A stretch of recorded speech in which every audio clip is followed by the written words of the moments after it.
All right. Can you hear me, everybody? Okay, welcome. Meeting will please come to order. Are there any public comments on closed session items, Michelle? No comments. No comments. Okay, then we will adjourn to closed session.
We're running pretty lean on those, but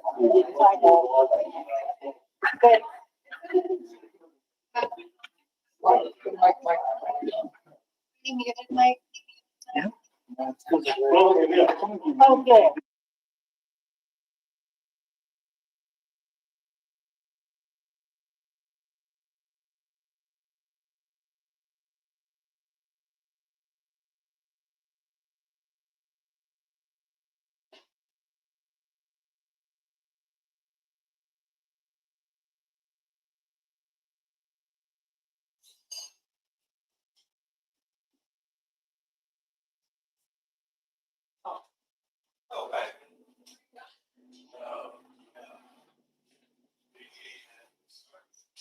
Okay, so I take your part and almost had it out.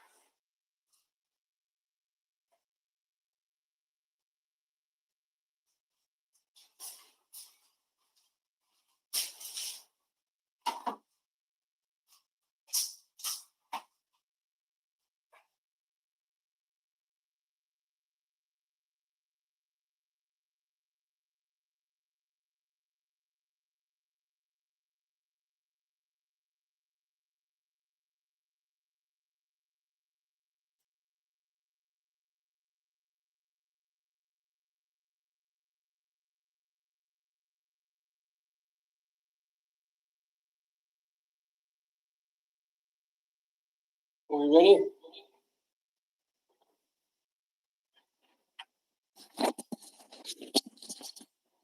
Can everybody hear?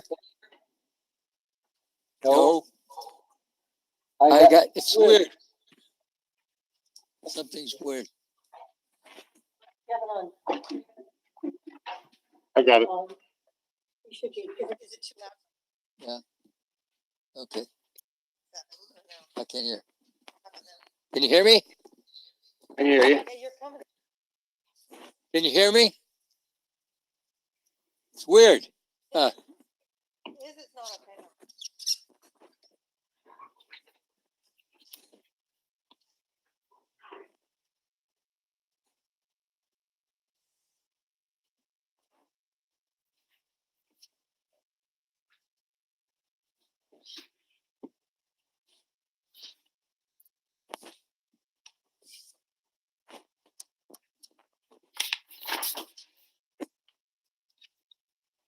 Up here?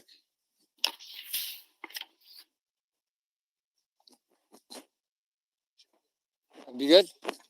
Everybody can hear then? Can everybody hear? Yes, okay.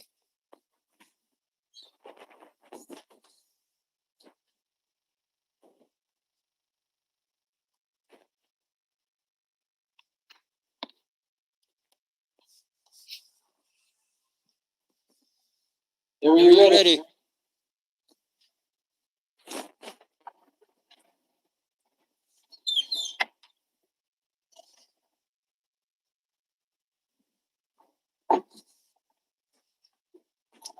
Okay, well, welcome to the open session meeting of September 15th. Roll call states that all board members are present, 2 are on remote, and 5 are present. Student representatives, Ariana Galvan, is she here? I'm here. Welcome. Hi. William Machado from Lodi. William? Hasn't attended yet. Okay. Let's stand for the pledge.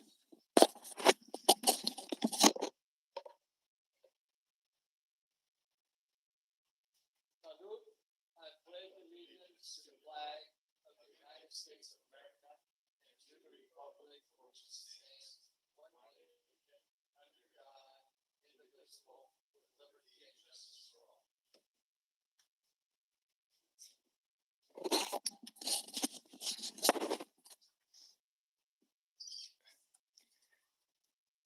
We have a report on actions from closed session.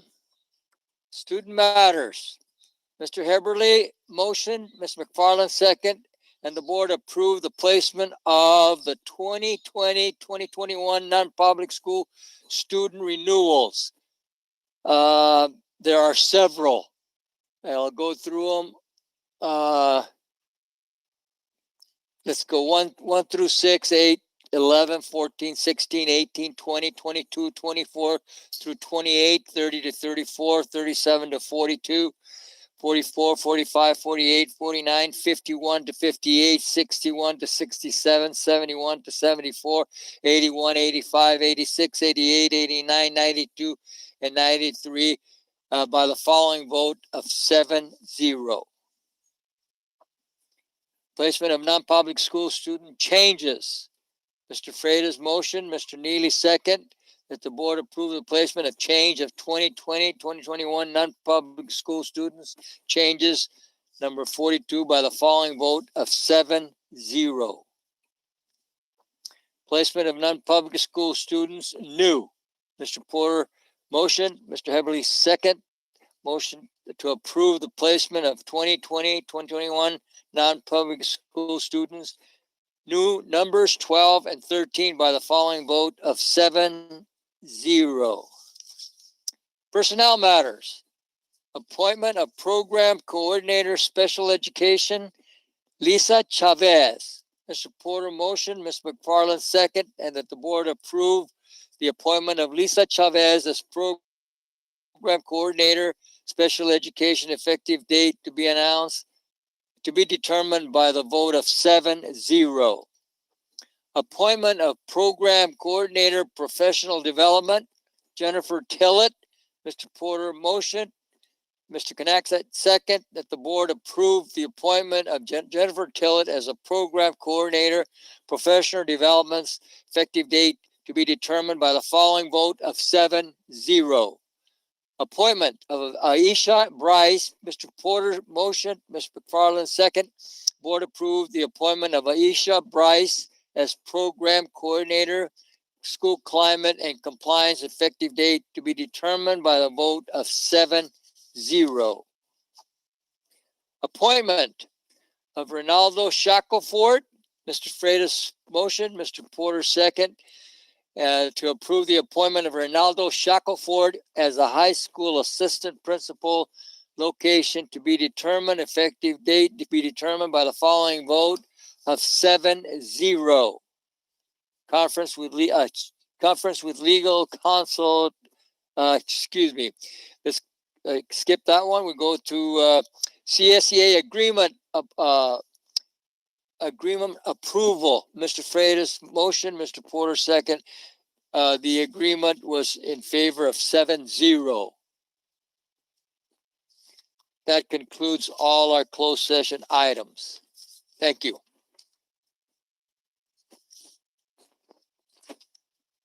Okay, we have a recognition. Dr. Washer.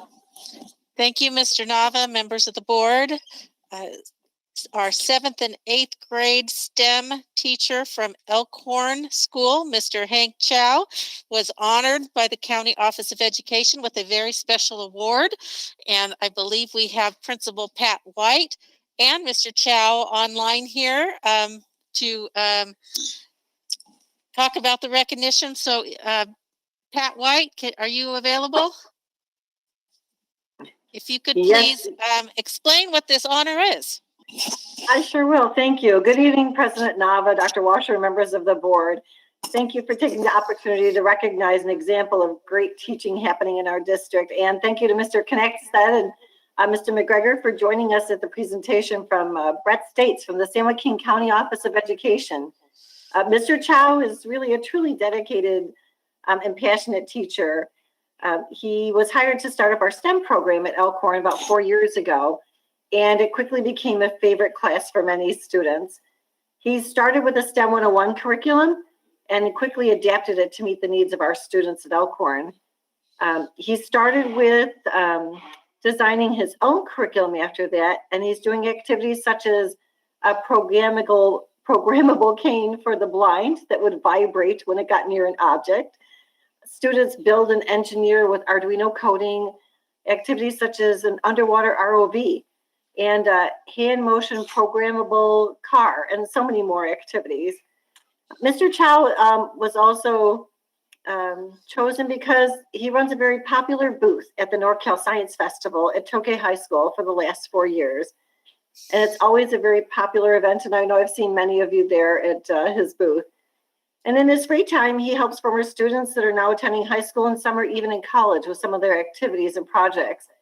So those are just a few of the reasons that I nominated him for this special award through the San Joaquin County Office of Education. It really is a true honor and privilege to work with such a devoted teacher. I know Mr. Chow too would like to say a few words.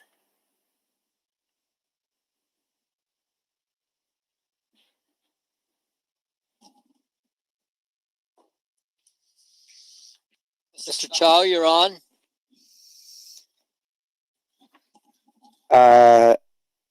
Yes, am I on? Yes. You are on, sir. Yes, great. Well, a good evening to all. Thank you, Dr. Washer, and thank you, Mrs. White, for the evening tonight. And I would like to express my appreciation to the board, giving me the opportunity to be here for the award recognition. And Mrs. White, I'd like to thank you specifically for the support that you and all the Elkhorn staff have given me over the last 4 years. And I also want to pleasantly thank my students for doing their part to help make the STEM a successful program at Elkhorn. I know for a fact that my success would not have been great without the support I have received. Uh, I feel very fortunate to work as a STEM teacher. Frankly speaking, teaching STEM is demanding. Lots of hands-on in class means lots of time gathering and preparing the materials. I know it is a lot of hard work involved in order to meet the students' learning and needs. I have to be ready. In spite of all the hard work, I really enjoy what I do very much because seeing how much my students enjoy the hands-on activities and projects, it is so rewarding. It is worth every bit of my time and effort. And just remembering back when I was told that I was nominated by Mrs. White and my students for the award, uh, that means so much to me. And then when I actually received the award, that certainly gives me a very high sense of confidence in serving my students. And I hope that this new confidence will enable me to create even more exciting and more meaningful STEM projects for my students to enjoy and for them to embrace learning. And from my grateful heart, I would like to thank the San Joaquin County Office of Education for giving me the award. Thank you for their time and effort and their contribution to the award selection process. Um, well, I feel so honored to be here and be invited by the board. And thank you so much for this special pat on the back. Thank you.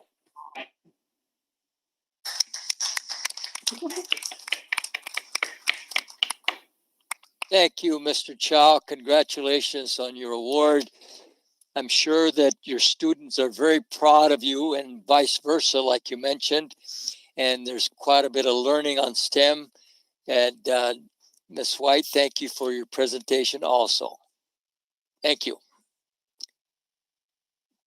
Continue on with the agenda. We have the superintendent's report. Dr. Washer. Thank you, Mr. Nava, members of the board. We are very excited to congratulate our 13 Wagner Holt elementary students who scored in the top 50% in the International Math Olympiad competition for middle school. There were over 160,000 participants, and one Wagner Holt elementary student made it to the top 10%. That was the Math Olympiad for elementary and middle school students. Congratulations to Wagner Holt for their accomplishments in this competition. Also want to let you know that today is National IT Professionals Day, and we are grateful and send out a very sincere appreciation to all of our IT professionals today. We couldn't be doing any of this without them. They have been working so hard throughout this whole distance learning effort. Even before this distance learning effort, they've been working hard, but this really hit their department the hardest. And so thank you to Edith and her team for all that they've done to help us get through this. I also want to let you know that, let's see which one's up next. What's our order? See what it'll be a surprise what pops on the screen. We have some information to share with you. At the last board meeting, actually a couple meetings, board has expressed interest in what schools have been doing for the social emotional aspect of distance learning for students and staff. And we know that you want to hear more details, but we wanted to give you just a little snippet tonight about an example of what's happening out in our school sites to help students and staff deal with those emotional elements that come with doing remote learning. So we're going to hear from Susan Peterson from Washington Elementary School.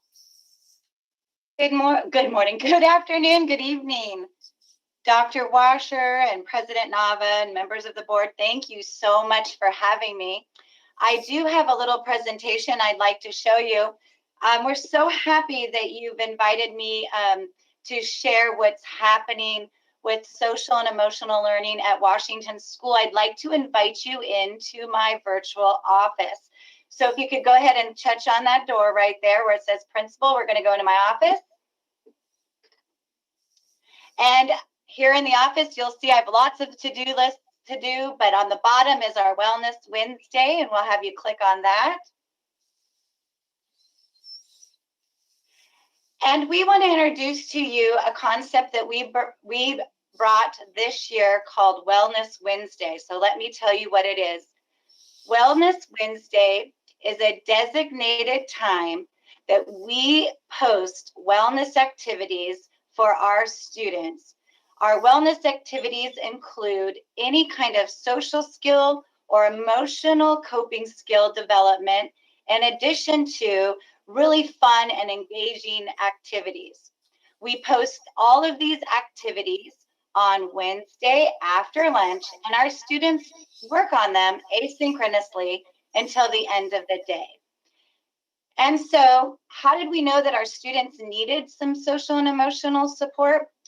Well, at this site, and at like most sites, during the middle and even at the beginning of the year, many of our times together in our academic conferences, our specialists would come together with our teachers and myself and my assistant principal, and we would talk about what our students need. And more we were hearing that our students were really suffering or just didn't have a tool belt when it came to social and emotional well-being. So we knew we had a problem. We knew we needed to fix it.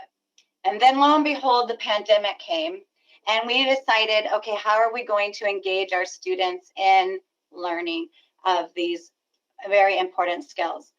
We started to just do some fun, like interactive videos, for example, happy birthday videos and like shout out videos and so forth. And those were received so well by the students. We found that we had a hook to hook them in. But then I got together with our school counselor, our amazing school counselor, and our school psychologist. And we talked about how can we go deeper with this? Because our students needed to have these skills. And that's when Erica Contreras, our counselor, came up with the idea of teaching some social and emotional lessons throughout the year when we came back into the fall. And oh my goodness, she has done a fantastic and an amazing job. Her videos have become the hit, and I'd like to take you into my Google Classroom. I don't probably have a whole lot of time to show you those videos, but if you would like me to send you the links to show what she's done, they're absolutely amazing. And now we know that not only are our students benefiting from them, they are extremely engaged into these activities because they tell their teachers how much they enjoy them so much. In fact, today I was talking to our speech therapist who had a student who was going to be called on a Wednesday to do an assessment, and he did not want to come because he did not want to miss his Wellness Wednesday activities. So they're very, very popular. But a byproduct of Wellness Wednesday has actually been something we weren't planning on. Since our students are engaged in these activities independently, we have given the time to our teachers to come together in a PLC by grade level. And they are working on not what they're going to be teaching for the next week, but how they're going to be teaching. In addition, how they're going to figure out the technology and whatever they might need. We found that they also were very engaged in Erica's lessons that she was providing, because they also needed help with their social and emotional well-being as well. So this time for them was extremely beneficial. So that's just a little snippet of what we're doing at Washington School. I hope you'll join me in the Google Classroom if you have some time to take a look at what Erica Contreras and others that are doing on our campus for our students. Thank you. Thank you, Susan. We appreciate your time this evening, and thank you to you and your staff for what you're doing in this area. I know that it is a focus for the board. Okay, I also like to share with you that this is Hispanic Heritage Recognition Month, and Chelsea Von Geer is putting together a video to celebrate that, and it is has one of our very own board members, Mr. Joe Nava, starring in the video. We're going to show you a little snippet from Mr. Nava.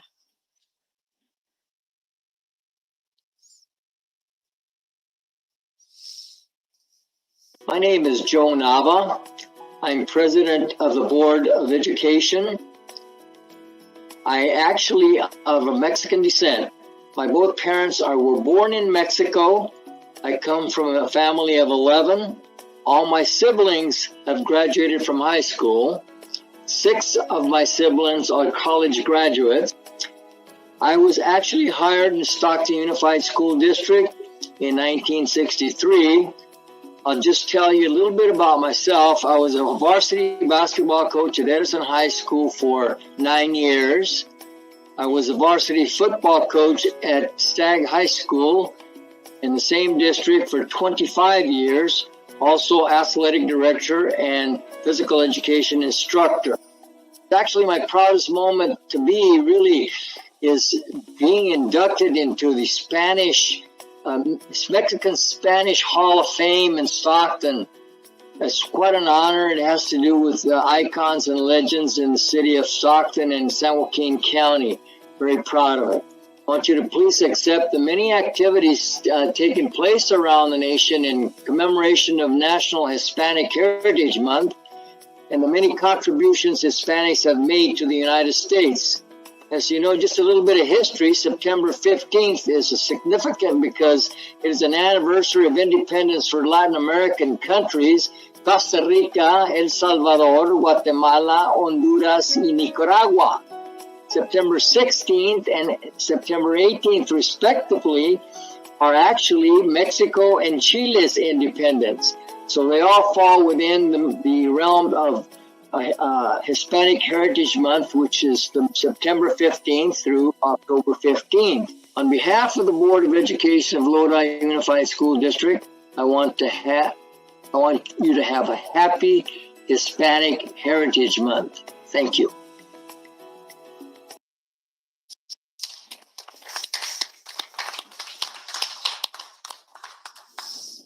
Thank you, Mr. Nava. That concludes my report. Thank you, Dr. Washer. We have public comments. A 20-minute time period has been set aside for the public to address the board on items not listed on the agenda. Each public speaker shall limit his or her comments to 3 minutes due to the restrictions imposed by the California Brown Act regarding discussing topics that are not on the agenda. Board members may not engage in dialogue about the issue. Michelle, do you have any comments from the public? Yes, we have 5. 5? First is Melinda Davis. Melinda Davis, one of my former colleagues at Stagg High School, is on. Melinda, you're on.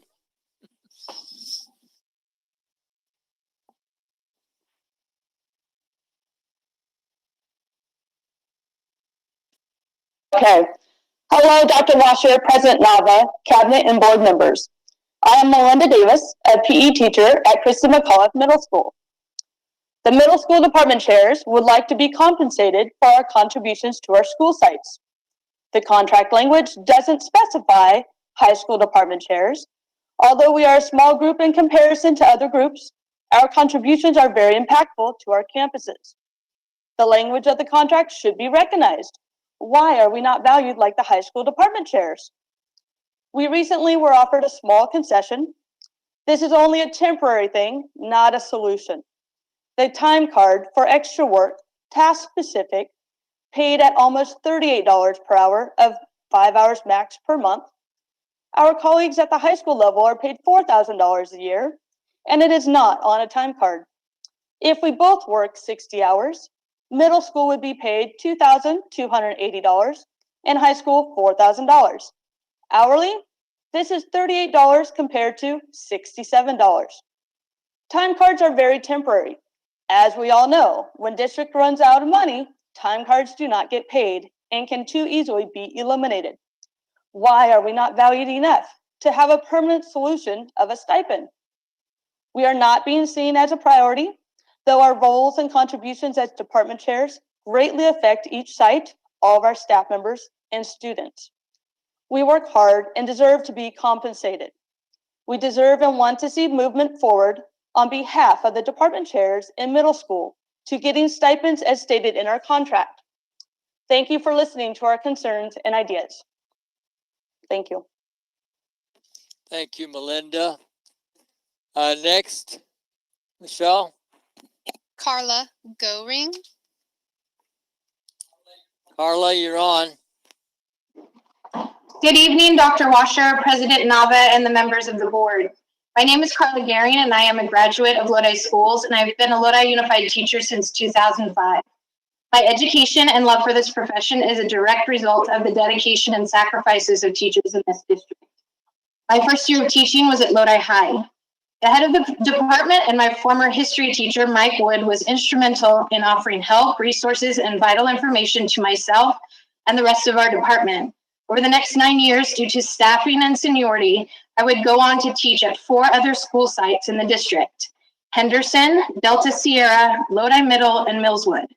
Although there is a lot of uncertainty and work that goes into acclimating to each new site, I knew that there would be a department head there, like Mr. Wood, willing to help me along the way. Although the contract clearly states that teachers with this position would receive a stipend and release days, the district refuses to comply at the middle school level. Middle school department heads are instrumental in making the schools run smoothly and expected to do the same tasks as our high school counterparts. Some of those responsibilities include, but are not limited to, filtering teacher requests, troubleshooting with technology and new programs, helping administrators and counselors balance classes, ensure teachers are administrating district benchmarks and analyzing results, check in on students and teachers' progress with pacing guides, consult on classroom management strategies, manage the department budget, place orders for the department, search and price for quality equipment, make sure that equipment is kept up, provide feedback to administrators and counselors on the master schedule, make sure short and long-term subs have sub plans, and at times having to create them on the spot. We also assist in getting classes covered if a sub does not show up.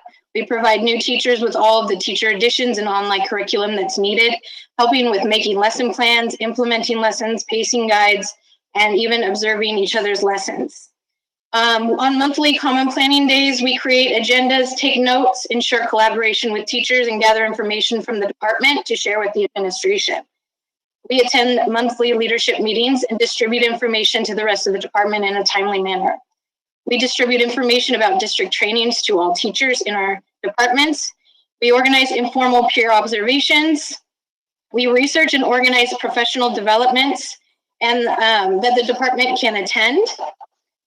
We also create agendas for release days, on-site or on-site collaboration. The list goes on and on. Although the current contract clearly states that all department heads will receive a stipend, the implementation of the contract is clearly one-sided. Teachers are expected to follow it to the letter while the district hides behind past practices. The time has come to fix this gross inequality. Lastly, I would like to thank Kirk Tolma, Neil Chapman, Mark Biskeen, and Julie Hummel, who have given up their valuable time and energy without receiving the compensation that they deserve for all their years of service as middle school history department heads. Thank you for your time. Thank you, Carla. Next, Michelle. Juan Garcia Reyes. Juan, you're on.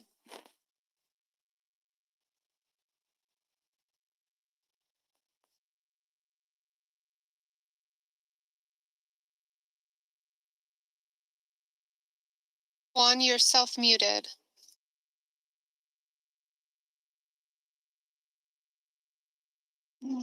Okay, can you hear me now?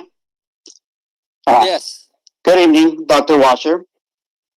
Good evening, Dr. Washer, President Nava, and members of the board. My name is Juan Garcia.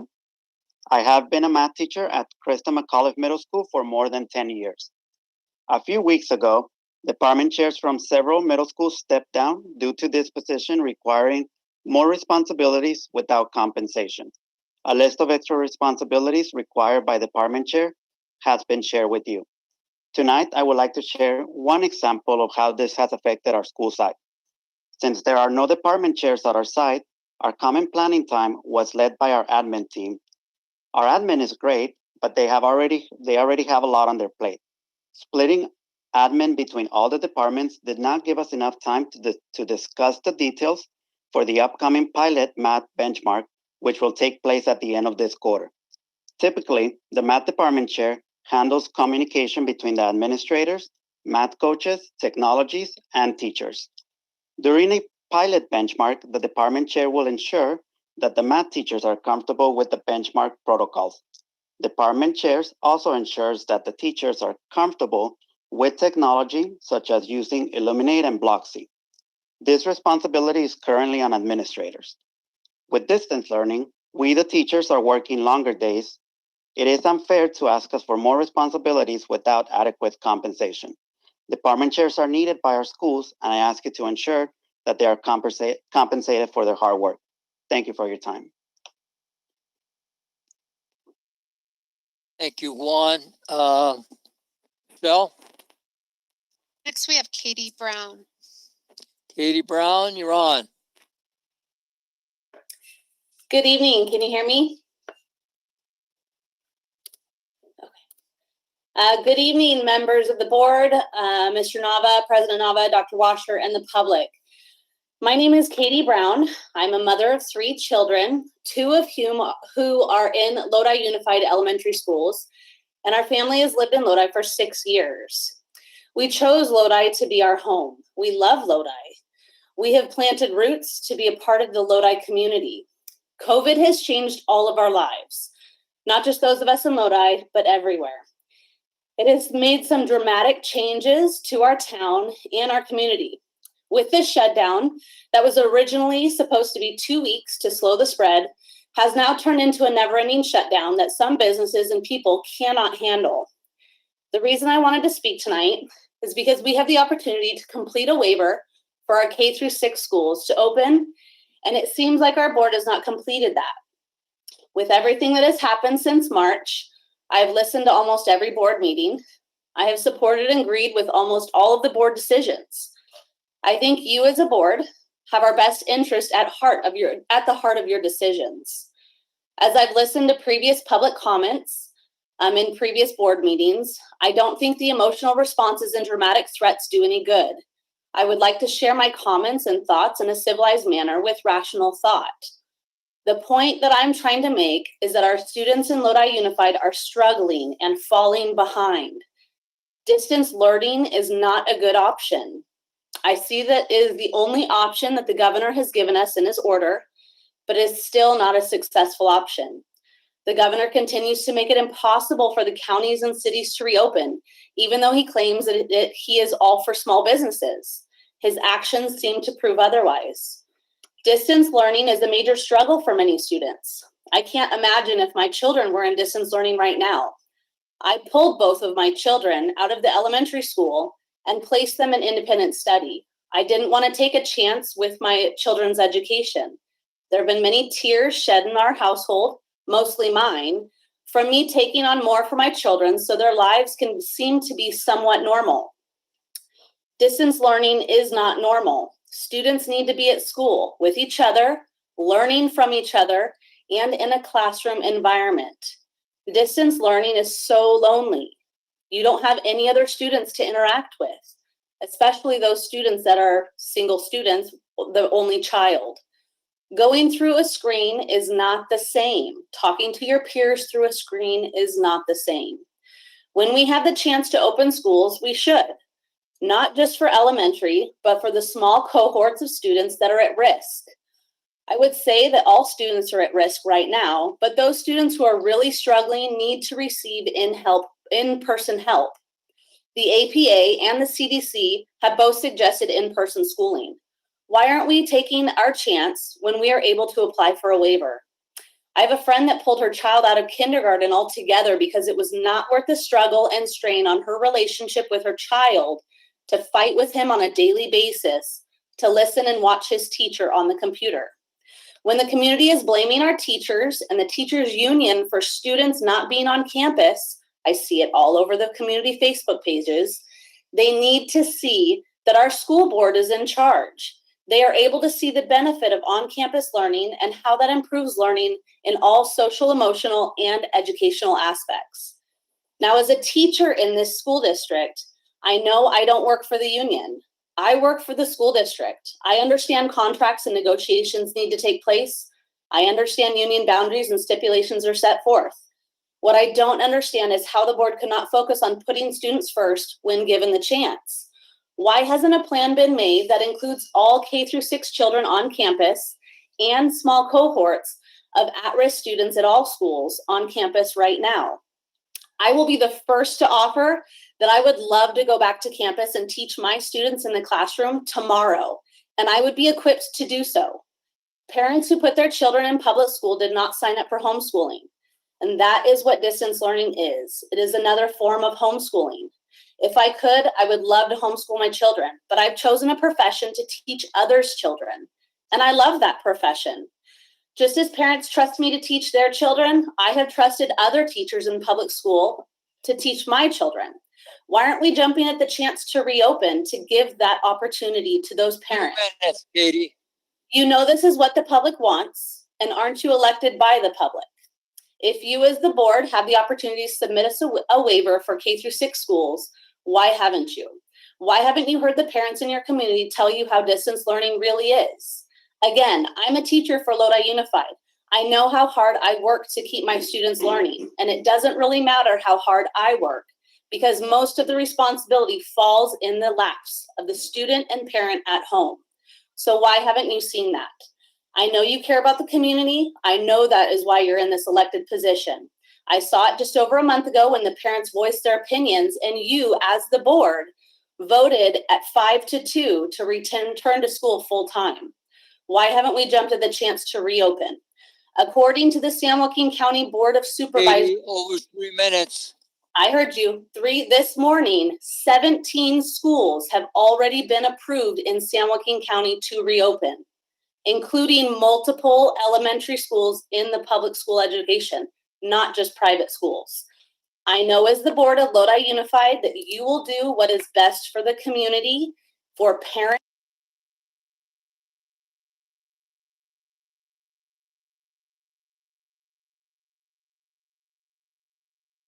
Michelle, who's next? Next, we have Douglas Zelke.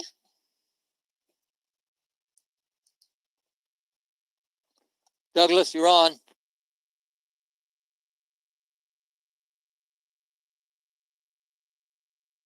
All right, thank you, but I will respectfully pass.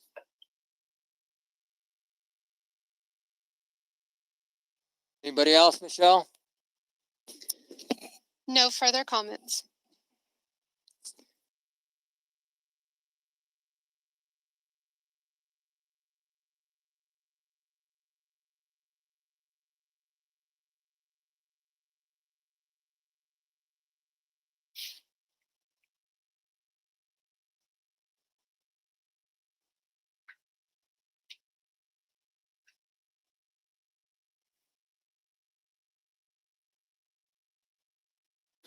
Self-muted, sorry. I do have two comments. The first one is about distance learning. I can't think of anyone who says that distance learning is the best method of instruction for our students and for learning. But that being said, I want to acknowledge a few things. I want to acknowledge the people who are working so hard to try to make distance learning the best it can be for the students. And that includes the teachers, support staff, technology, food service, LPPA, which is our includes our counselors, nurses, psychologists, SLPs, etc. Thank you for that. But also, let's not forget that a huge acknowledgement and appreciation needs to go out to our parents, grandparents, and caregivers who are the ones that are also working with their students. This is causing a lot of stress on the families, the whole family structure. There is no denying that, and I don't think anybody is actually trying to deny that. One of the things that this board, staff, and audience were talking about at a previous meeting was the mental health condition and concerns of our students and families. These concerns were also stated by CDC, the American Academy of Pediatrics, psychologists, and of course, many other agencies. I was really glad that we were able to talk about the mental health services at our previous meeting. It is a major concern.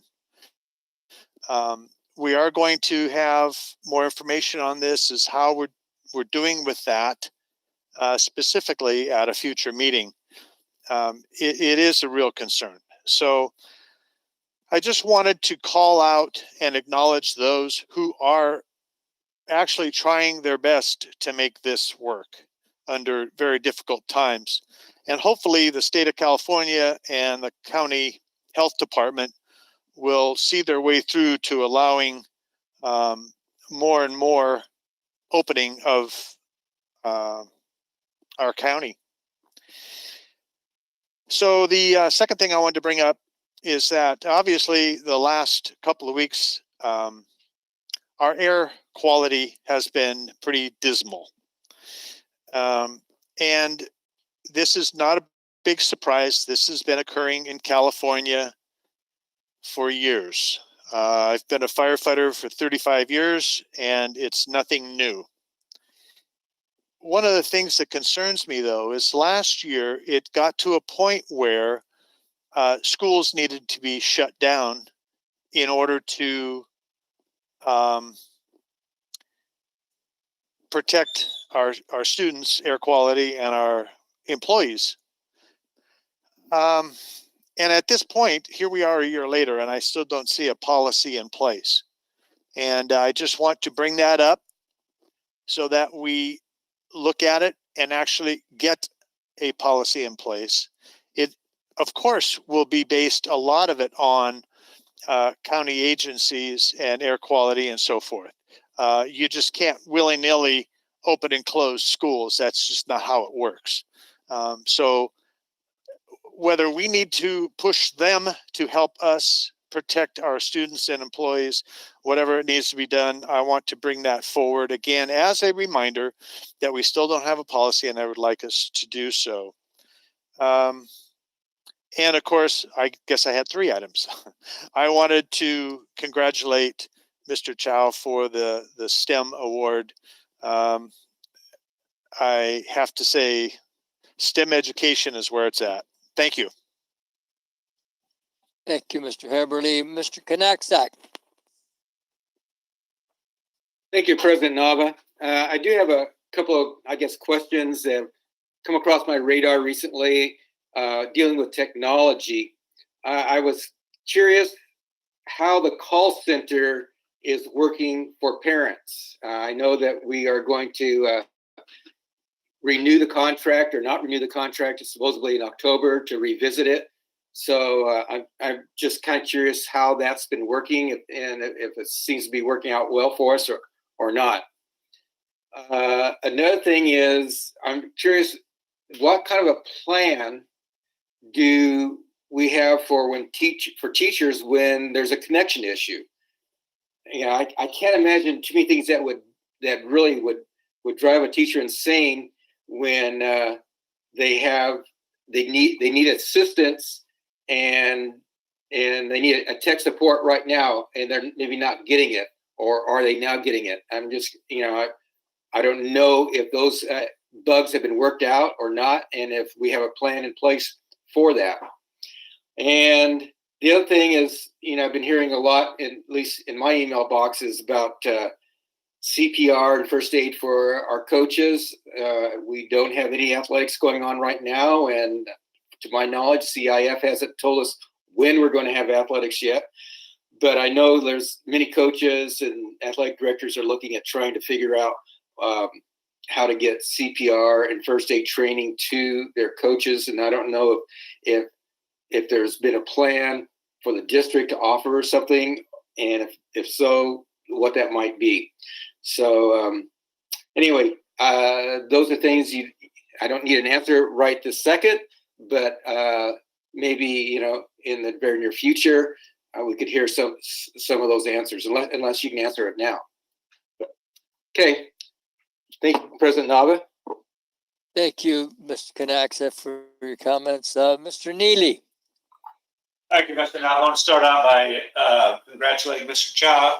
I think I can turn this on. There we go. I want to start out by thanking Mr. Chow and congratulating him. What a fantastic job. I appreciate everything that you're doing for our kids here at Lodi Unified. I hope you get involved with helping us export to other schools some of the things that you've been doing. Secondly, Mr. Nava, my God, you have got a future in TV. Let me tell you, that was an incredible video. You did a great job. I'll bet, Hollywood would just love to have you there. The next thing, we dealt with constant deal with non-public schools. For those of you who don't know what that is, it's a segment of our special education, and they are for students who need a little bit of extra help, and it costs a lot of money, millions and millions of dollars. To that end, I would like to see a report from the superintendent on our open session on what we're spending in general on non-public schools, a look at who gets that money, and a hard look at what we can do to possibly run our own non-public school. I know that different schools are set up for different areas of help that special education students need. Well, possibly we could find the one that has the most in it and open up our own. Now, to let you know what this is costing us, I just did a brief thing on something we just looked at. There are 59 students on there. Cost was over $4 million. It averaged out to about $74,000 per student per year. So that's really digging into our general fund. I want to provide the services. I think that we could probably provide some services better than what they could. So we need to take a look at that, especially with the budget crisis that's coming up. Final thing I want to talk about is what the governor and state legislature is doing to us right now. They are refusing to indemnify school districts from lawsuits related to the COVID virus, which means that when we have if we open back up and we have a COVID case, that we can be sued for that. And the state will not indemnify us on it. So the way the courts go, and we've seen this before, where the school district has looked at somebody with deep pockets, we will have to pay for that out of our general fund. Our insurance has already told us they will not cover that. These waivers that the County Board of Supervisors is granting comes with a stipulation that we will indemnify them. So, as it turns out, it would be the school district who bears the brunt of any extra cost on that. We need to look at that a little bit harder. We've worked hard to try to keep this district financially solvent. We've had some good insurance, but now we know that the insurance will not cover this. So any lawsuit that we lose on a COVID case will come directly out of our general fund. So I want everybody to keep that in mind when we start talking about all this. And that's all I've got for tonight. Mr. Nava, thank you, sir. Thank you, Mr. Neely. Mr. Porter?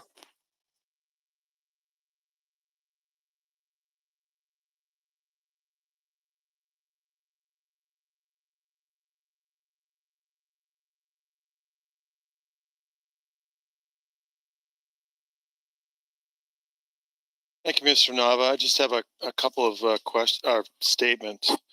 First of all, I'd like to thank Ms. Peterson for the wonderful presentation and look into her office on her Google Classroom and the efforts that they're making on making sure that their students are in a safe and mentally healthy environment. And I have two more statements. The middle school department heads, we are listening. I'm sure that we will like to find some type of resolution, and we are hearing you as a board. And finally, I'd like to talk to the teachers. I hope that you're taking time for yourselves. This is a very difficult time for you and the amount of work that you're pushing out. The screen that you have to deal with all day long, and the connection issues, and the students losing connection and maybe not being able to hear you, or mic problems or Zoom issues, or today I believe they had Google problems with certain Google Docs losing out across the district.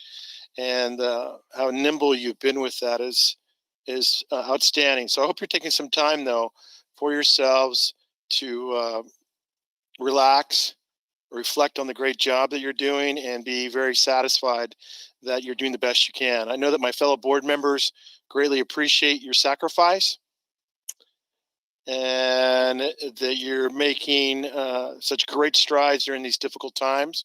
We all are very much aware of that distance learning is not the best, and you want to be in the classroom with your students. I have to tell you that I received many emails from parents, all positive, all talking about glowingly about how their teachers are taking the extra step to make contact with their students and their kids, and it's been really nice to see that the parents are appreciative of that.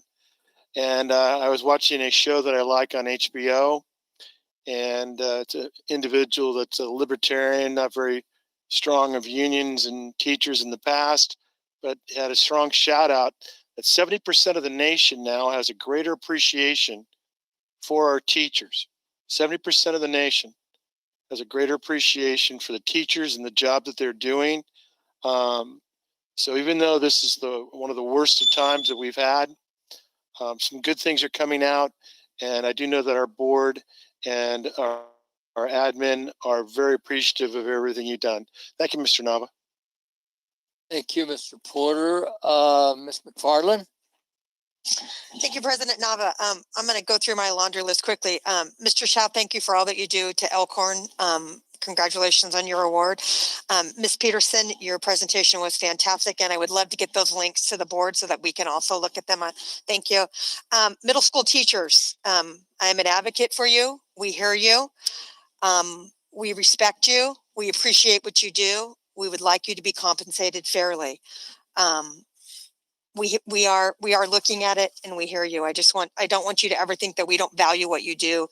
I also want to talk to a little bit of what Mr. Neely said. There's a lot that goes into the cohorts and the waivers. If anyone out there thinks that this board does not want students back at school, they haven't been listening to our meetings. We all know that face-to-face teaching is what we want for our students in our district.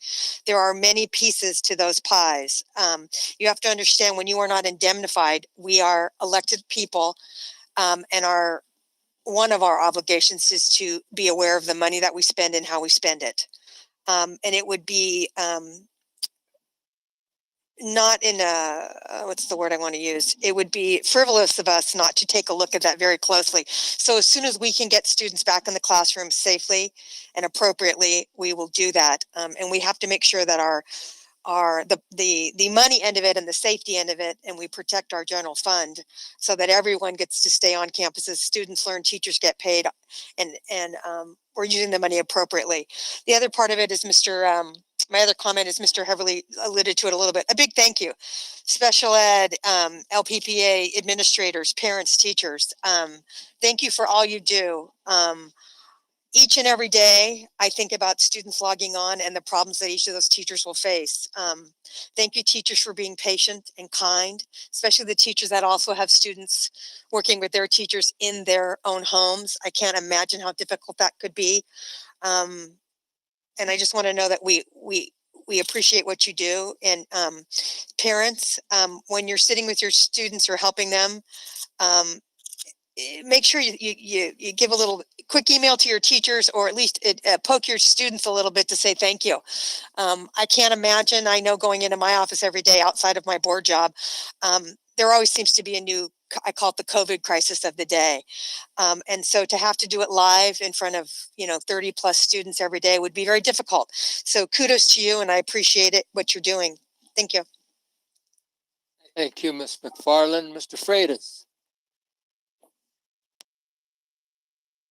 Thank you, President Nava. So much of what I was going to say has already been said by my colleagues. It has been said very well and very eloquently, and so I'm not going to repeat them or even try to one-up them because they did that good of a job. But Mr. Eberly, your comments recognizing the amazing job from all of our members of the Lodi family that are doing so much for our kids, and Mr. Porter and Ms. McFarland, the comments for so many different pieces of the puzzle, teachers and everything else. And what a wonderful example of teachers that we had today with Mr. Chow, Ms. Peterson, and Mr. Nava, three shining examples of just outstanding individuals that care about the community and what they get back. And I got to tell you, it is one of my great honors to be vice president for Mr. Nava and sit to left to him and assist him in these meetings, because what you see is absolutely what he gets.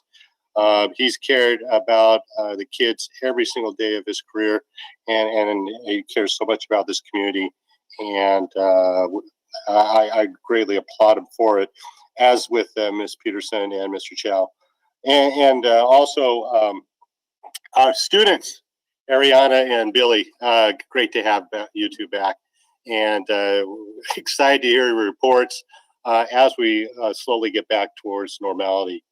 And we're going to have discussions, am I correct, in our report item as to the waivers from the cohorts. So I'm going to reserve my comments for that. But I do have one last item. And, this is an exciting time of year, even as difficult as it is with all the challenges. But so many of our graduates are going on to bigger and better. And I'd like to recognize a brand new naval seaman, that's Jordan Anderson, who took the oath of induction to the U.S. Navy this afternoon and is excited to be starting on his career in entering boot camp early in January. But way to go, Jordan. We're very proud of you. Thank you, Mr. Knopf. Thank you, Mr. Freitas. Well said from all board members. I'm not going to be redundant like Mr. Freitas mentioned, but I like Susan Peterson, your Wellness Wednesday has something to do with the social and emotional learning of these students. I wonder if you could share with other principals and that factor, and they could make some, doesn't have to be Wednesday, it could be other days, that breaks a little bit of the monotonous of the distance learning. This is the most difficult job that any teacher in any district has right now, is distance teaching. My gosh, it's terrible. They work more than 12 hours, some of them. Some of them are frustrated. Some of them are intact, doing the great job that they're doing. Some of them are doing the great job that they're doing, but it takes a longer period of time. The students that are on the learning process, those are the ones that are also frustrated. You have heard of many emails from parents about their students being disturbed to the fact that they're glued right to the Chromebook and they can't function that well, and they need a break, and they need a break here, break there, and that type of thing. So all those things that are happening on the distance learning is very difficult. I'd like to again thank the middle school people that are department head. I'm talking by experience. I was a department head in the high school for many years, and the work that you do, regardless of your level, is outstanding. You have so many adjunct duties as a department head that you should be justified in pay, and hopefully that our district can do that for you. Thank you. Okay, I'd like to introduce our student representatives. We'll go with Ariana Galvan from Tokay. Ariana, are you with us? Yes, I'm here. Okay, you're on, Ariana. Thank you. Thank you, Dr. Washer, Mr. Nava, members of the board. I want to start off with just explaining some of the activities and programs that we have going on right now. One of our classes at Tokay is our conflict management class, which helps with issues and as well as dealing with other things that happen at our school. And to bring some attention, it is Suicide Prevention Month right now, and they have created social media pages to help spread awareness for things like that, especially during times like this. It is very hard to stay positive when things are going on. So they have posted links and videos to help with mental illness and things like that, so that people can stay happy and try to have something good that comes out of distance learning. As well as Yearbook was able to pass out our yearbooks from the previous school year. There was a pause on that because we did end school early, as everyone knows. So they were able to get that handed out this past week. And our FFA class had their first meeting today over Zoom, which was really good for them because they do those monthly meetings once a month, and it counts as an activity point that all students need that are in an FFA class. They were able to do that today as well. As for student government, we have done a lot and tried to keeping busy the best that we can. But one of our main things that we just did that we're really proud of is we were able to send items over with the firefighters from the Woodbridge firefighters to the next time that they go out to fight in any of these fires right now. We collected items for them so that they can send it with families that are in need. We sent them toilet paper, dog food, cat food, as well as other supplies and food that are easy to eat because they don't exactly have time to make food like that. So they were very grateful for that, and they expressed that to us. Some of our students were able to talk to them for a few hours just to understand what they really have to go through right now. Another project is something that I'm a part of in my student government classes. We're going to decorate the fence by our football stadium.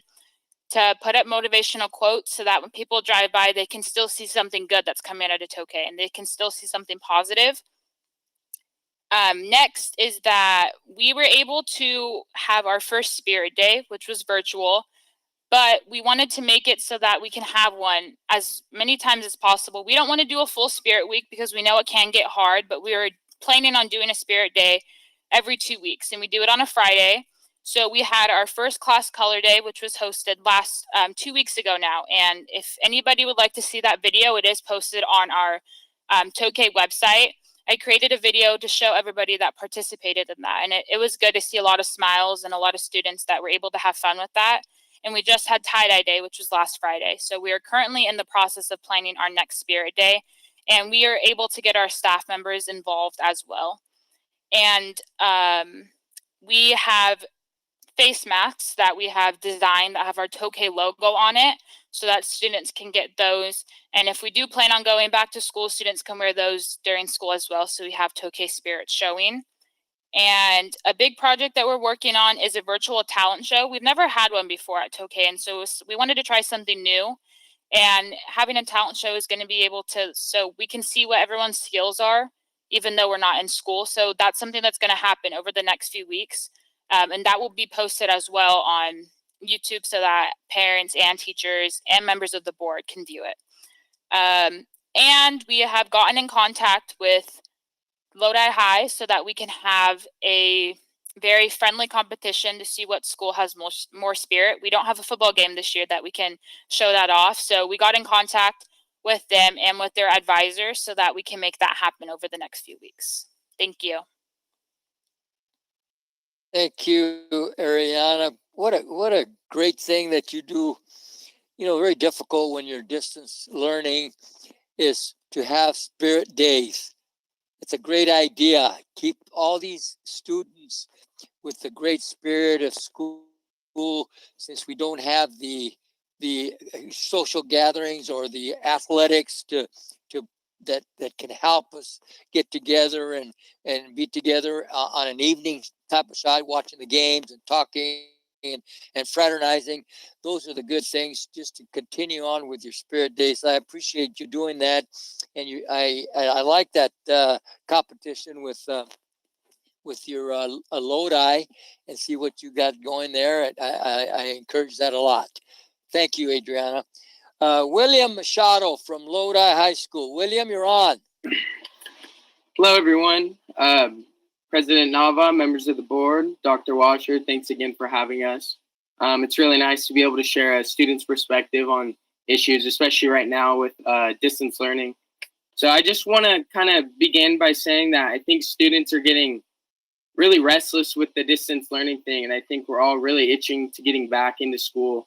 I know, I think I can speak for a majority of students who say that we're really, really getting tired of distance learning. And I know there's only so much we can do as a district to get back, but I just ask that the district would do everything in their power to get us back in school. I know that grades for a lot of students definitely aren't where they should be or where they want them to be. And that's kind of a talking point that we've been talking about in student government for the past few weeks to discuss possible credit, no credit classes for some students who want the option. But then again, that would take some discussion and looking into the grade mark average of many classes. So kind of moving on, we have a lot of school activities coming up that we have planned.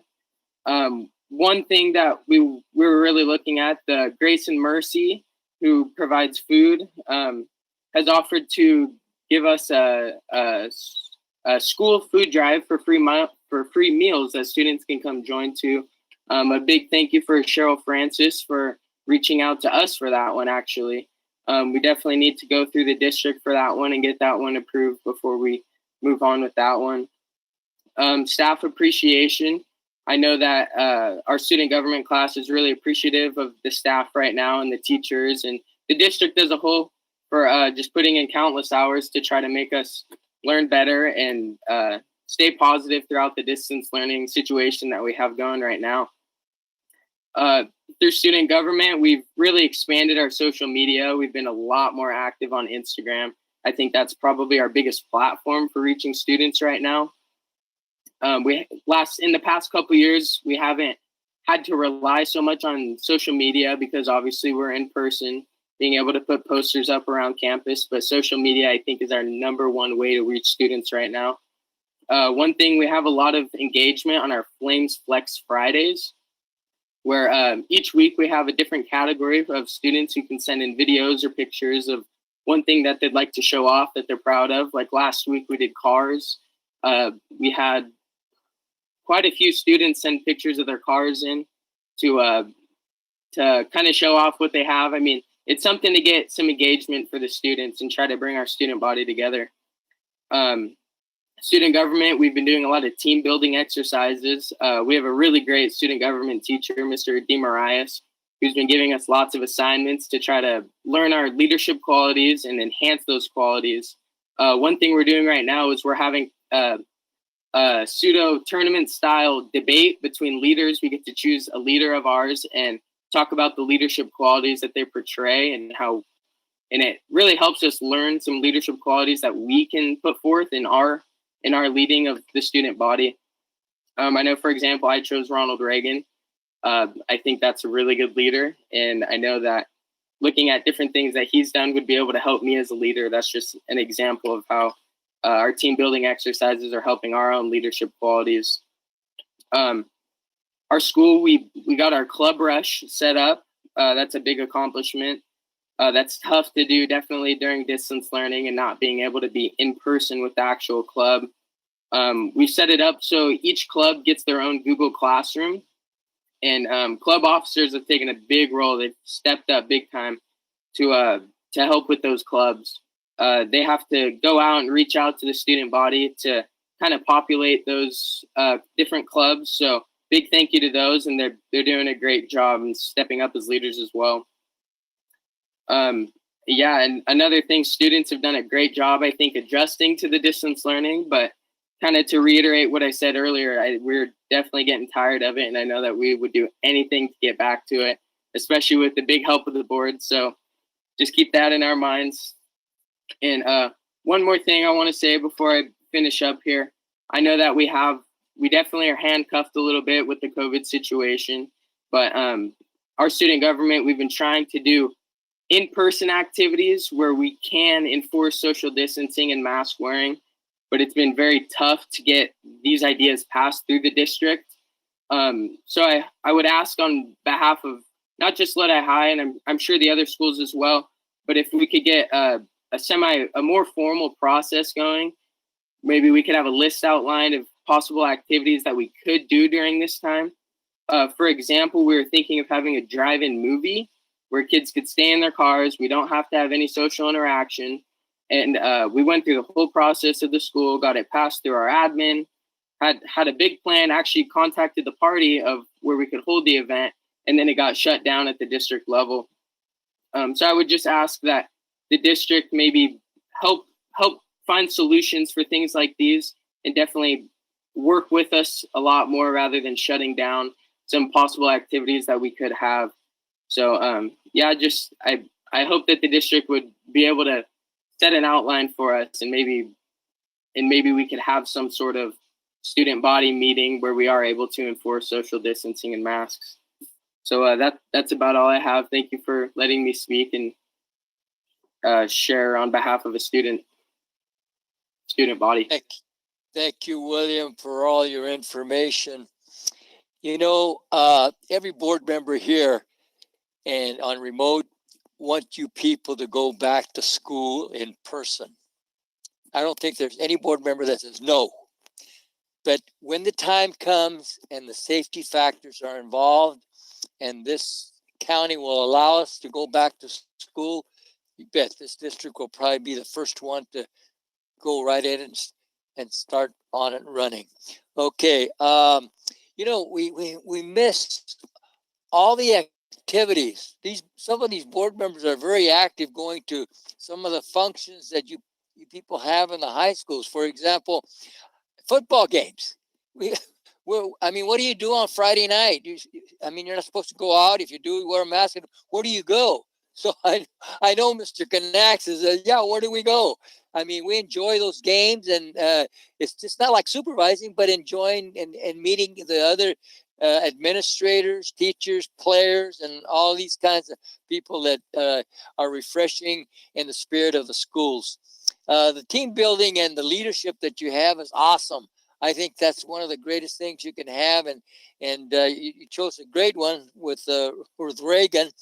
And I like your Flex Fling Fridays also because you get some involvement there. Continue to do that, okay? Adriana, you and William, stick with us a little bit. We'll have some student comments on some of these reports if you're willing to participate. Thank you. Okay, we'll go on with the agenda. We have reports. Staff will provide any updates, if available, on issues related to the 2020-2021 school year response to the health pandemic for board discussion. Dr. Washer. Thank you, Mr. Nava, members of the board. As you know, things change quickly with the health pandemic situation, and we never know when there might be an update or something new to share. So we wanted to put this on there just in case. I did check the state website, the governor's website today. As you may recall, Tuesdays are the days when they update the numbers for the counties in regards to how they determine the levels or the tiers of where the counties are. San Joaquin County does look a little bit better. The new case rate is 9.5 per 100,000.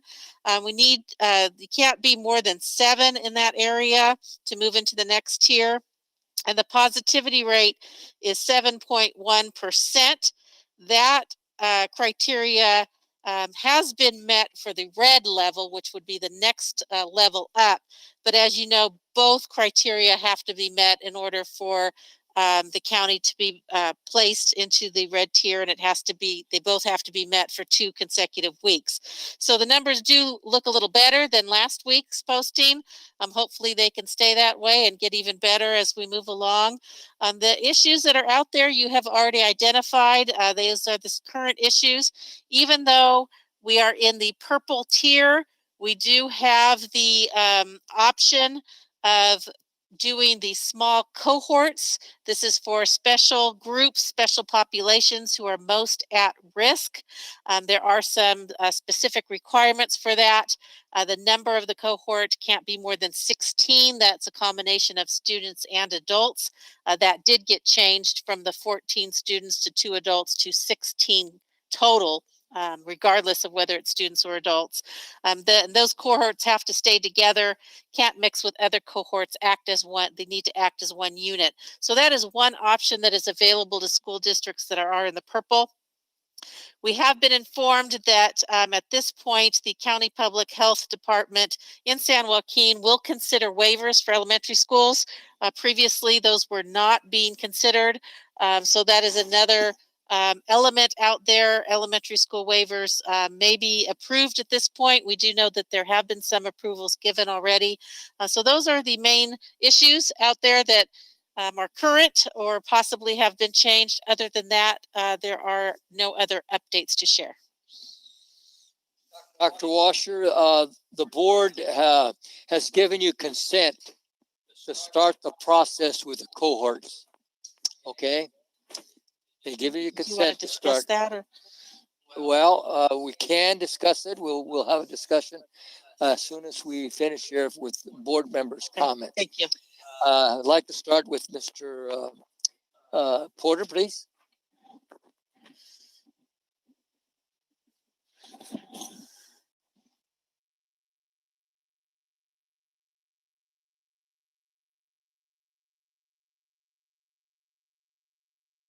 I feel that at this time, and given the direction from the state and the county, that it would be most prudent for our school district to dive into and look at examining if we could possibly put together and use cohort to help our students, especially within the special ed and maybe in some of the other categories of students at the greatest need, and stay within the guidelines as dictated by the state So I'm much in favor of examining and then going ahead with the cohort situation. Thank you, Mr. Nava. Thank you, Mr. Porter. Ms. McFarland? Thank you, President Nava. I would like to echo Mr. Porter, and I would like us to move forward on the cohort. I believe there are some populations that fall within those guidelines that are in much need. Not that all students are not in need of getting back to school, but I'm very concerned about our special ed population. So I would like to see us move forward in that direction. Thank you, Ms. McFarland. Mr. Neely? Thank you, Mr. Nava. I too think that we should start right away with special ed.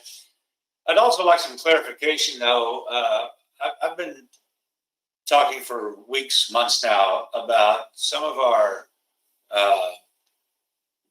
kids that need some extra help, particularly our low-income, non-English language, non-English speakers. And from the way I envision this is a cohort does not replace distant learning, it supplements it. So a student would still go to distant learning, and then you would have a cohort to help those kids who need it the most. So I'd like to see that happen as well. It's going to have to be well thought out and well planned. And I'd like to hear the district's recommendation on that at our next board meeting or as soon as possible. Thank you.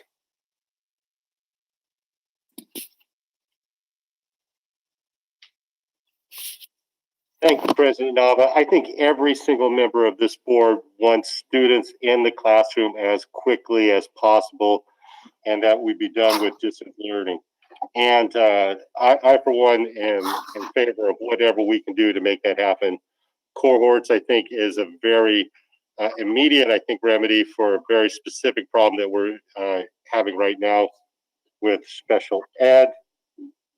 So I'm very excited about that.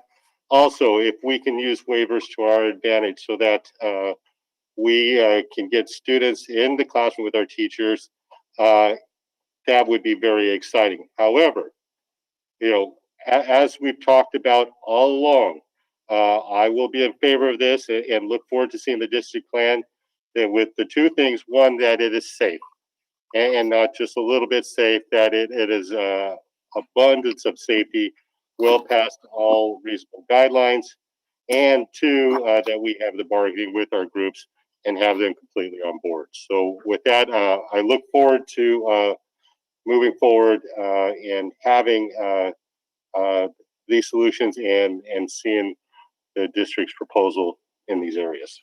Thank you, Mr. President Nava. Thank you, Mr. Freitas. Mr. Knaxat? Thank you, President Nava. I'm also very much in favor of looking at and moving forward with the cohort policy, especially for groups that are in great need, primarily maybe special ed and maybe some other ones. But I also want to mention that I want to make sure that the teachers involved are asked and not voluntold to be part of that. So, but I'm all for it and wanting to move forward with this. Oh, and one other thing, I liked the idea that who I think it was Bill brought up, Machado. I like the drive-in movie idea, but I think it's a pretty reasonable request to ask for some restrictions and procedures on what the students can do and can't do.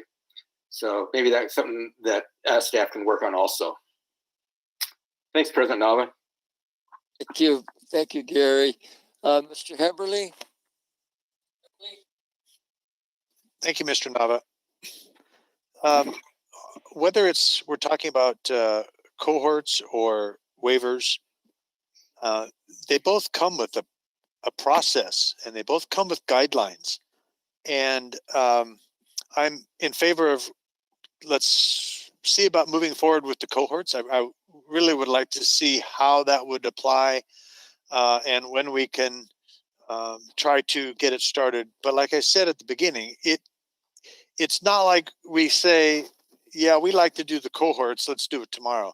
It is a process and it's going to take time, but it sounds like the majority of the board is saying, well, let's take that first step. Let's get it initiated. Let's get it started so that we can fulfill the requirements of the cohort in order for us to be able to do it.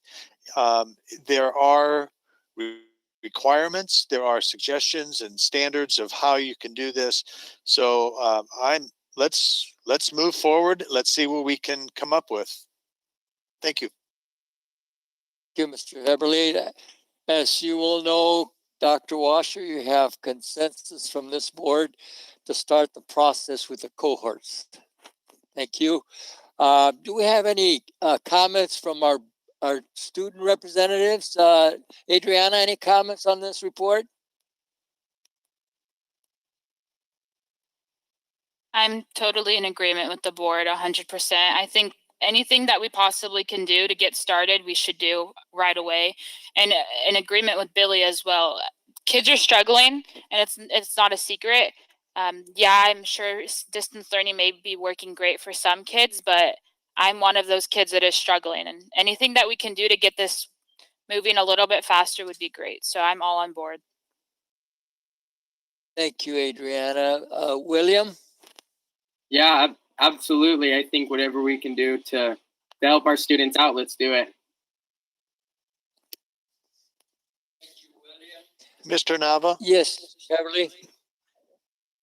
I think that it's extremely valuable to hear from our students, and I want to thank you both.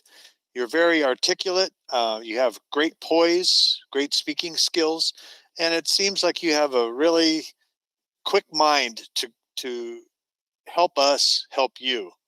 I just wish that the people who are making the decisions in what we can and cannot do as a district, that would be the county supervisors through the county health department. They need to really understand the impact of these decisions and not look at things in isolation. Isolation, yeah, that's what we're all living with. Yeah, no kidding. So I just hearing from you two is a representation of what hundreds and thousands of kids, hundreds and thousands of kids, not hundreds of thousands, are living with, and it's a real thing. And the consequences are so far-reaching. If you're struggling and your grades slip, that can affect what your next step in your life could be, whether it's military, trade school, college, you name it.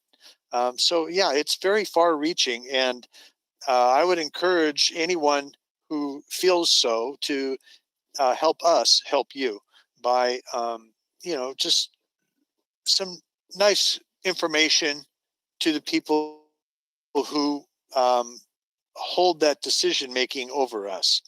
Thank you, Mr. Nava. If I could add one more thing. Who wants to add one more thing? Billy Machado. Billy, go ahead, Bill. Billy, go ahead. One thing, I think if there's anything, I'm not sure what we could do, but if there's anything, I'm sure Ariana as well, anything that we can do as students to help you guys out, we'd be more than happy to help with too.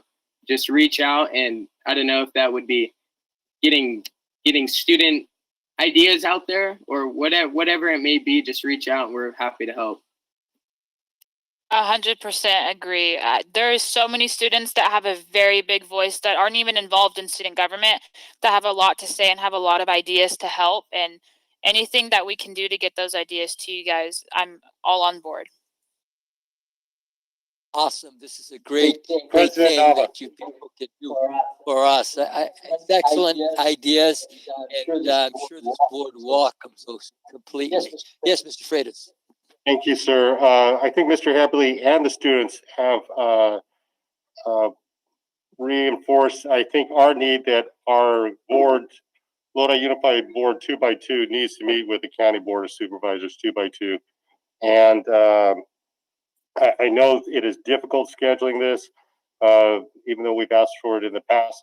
But I think in the next 2 weeks is very, very important that these comments made by our students, made by our public, made by this board has to be directly communicated with our elected representatives who are the boss and the employer of the county health officer. And I think we have a very strong relationship with these individuals, and I know they're very receptive to Lodi's needs, and I know they'll be very receptive to a meeting by us. So I'd like to have staff directed to set that up as soon as possible. Thank you, Mr. Freitas. Michelle, any public comments? No public comments. No public comments on this report. Then we will continue on with our next report. Report on recommendation to change vacant sign language interpreter 1 position to sign language interpreter 2 position to better meet student needs and reduce costs. Mr. Warren. Can you hear me? Yes, we can. Oh, thank you. President Nava, Dr. Washer, members of the board.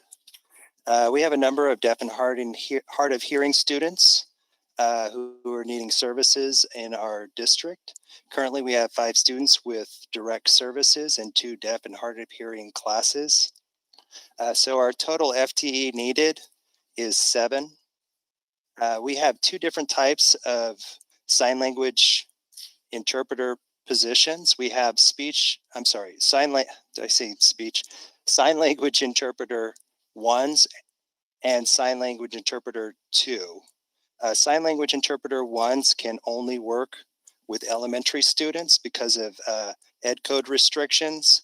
The sign language 2 classification, because of ed code and specific certification, can work with all ages. So currently we have 3 sign language interpreter 1s that are filled, and we have 3 vacant positions. We currently have 1 sign language interpreter 2 position that is filled. And then to fulfill our needs, we have a number of contracted services to meet the needs of secondary students. The recommendation is that we change the 3 vacant SLI 1 positions to SLI 2 positions. And if we're able to fill those, that would produce a cost savings of $298,000 and allow flexibility with the service. The sign language interpreter 1s, again, as I said, there are 6 positions that we currently have, 3 filled and 3 vacant. The total cost per position is $34,000. And again, they can only work with elementary students. At this time, we have 1 student with direct services that's receiving support from a sign language interpreter 1. And we have 2 that are working in our 2 elementary deaf and hard of hearing classes. Sign language interpreter 2s, we have 1 position and they're working with the student. The cost for a sign language interpreter 2 is $55,000. And as I said, ed code allows them to work with all students at all grade levels within the school district. The current need, the current sign language interpreter 2 is working directly with the student, and we have contracted services to meet the needs of 3 other students that have direct service needs at 2 high schools in the district. The overall budgetary cost, when you look at the 6 sign language interpreter 1 positions that are open, whether they're filled or not, is $180,000 total cost. The 1 sign language interpreter 2 position is a $55,000 cost. And then the contracted costs, we have contracted $384,000 for 2 positions and the possibility of additional positions as needed, with a total of $619,000 projected costs. My recommendation is that we have that we retain the 3 sign language interpreter 1 positions, and that we that we have 4 sign language interpreter 2 positions, changing the 3 and upgrading them to sign language interpreter 2, which would be $323,000 total cost, which would ultimately lead to the $298,000 in savings. Thank you, Mr. Warren. I have just one question. Is it very difficult to hire these specialists?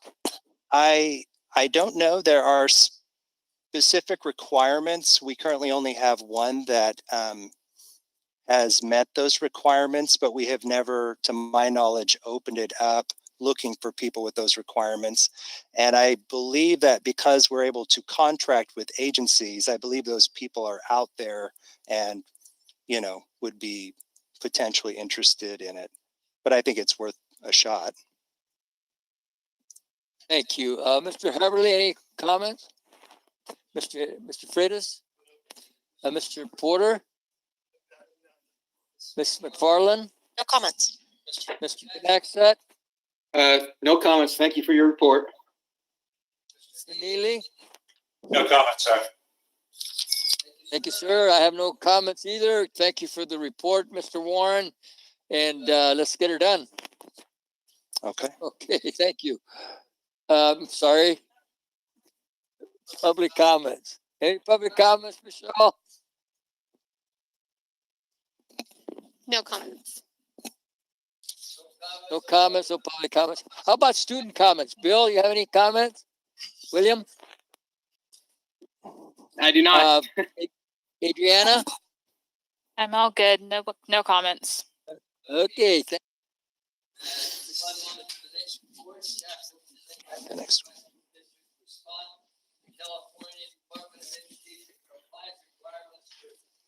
Governance and administration plan for a special ed local plan area, SELPA.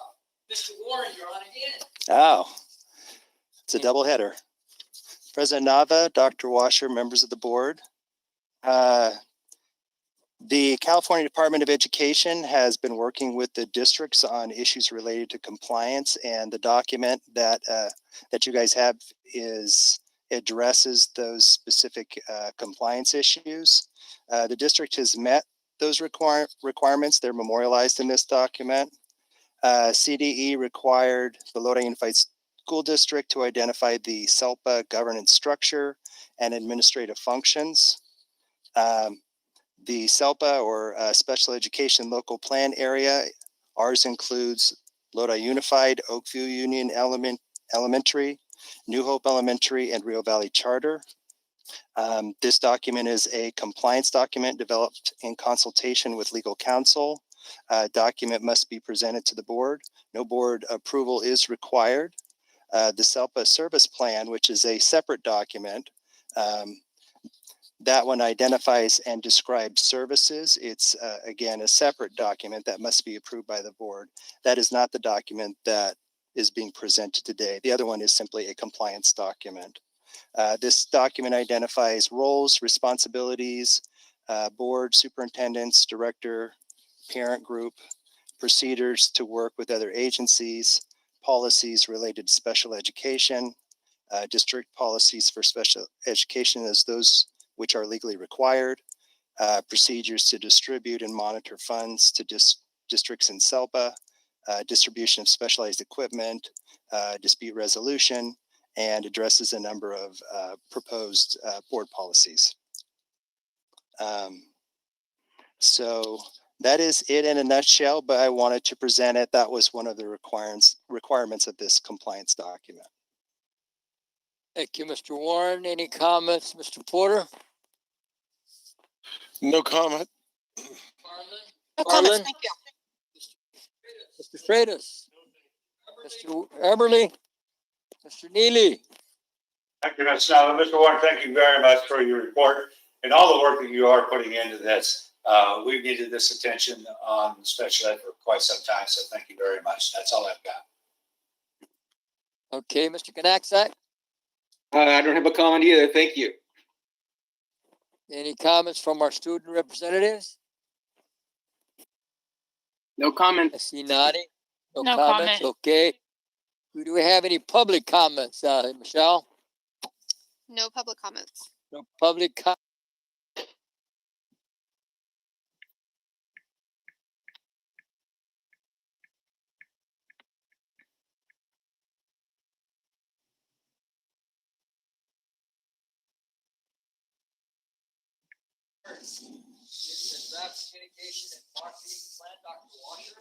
Thank you, Mr. Nava, members of the board. This goes back a ways. Last year, we talked about a strategic communication and marketing plan as a goal. Then, of course, our focus shifted to other things. So, unfortunately, it got put on the back burner a little bit. But we are presenting you tonight with a draft communication and marketing plan. Chelsea Von Kier has worked very hard on this. I want to acknowledge her work in this area, and she is available to answer any questions if you have any questions about the draft plan.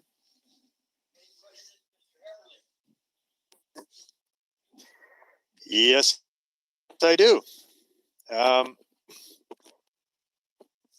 First of all, I want to say I think it's organized really well and categorized.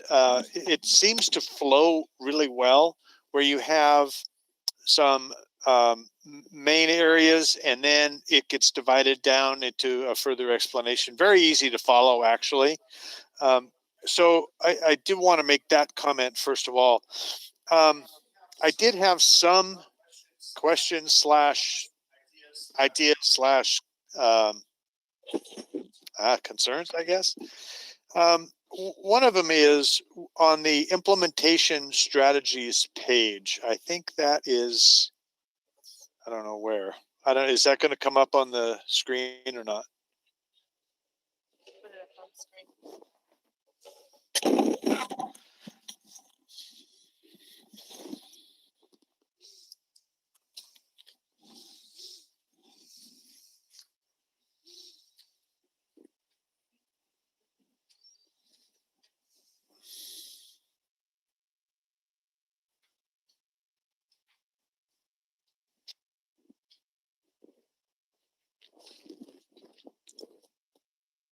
Board President Nava, members of the board. Implementation strategies.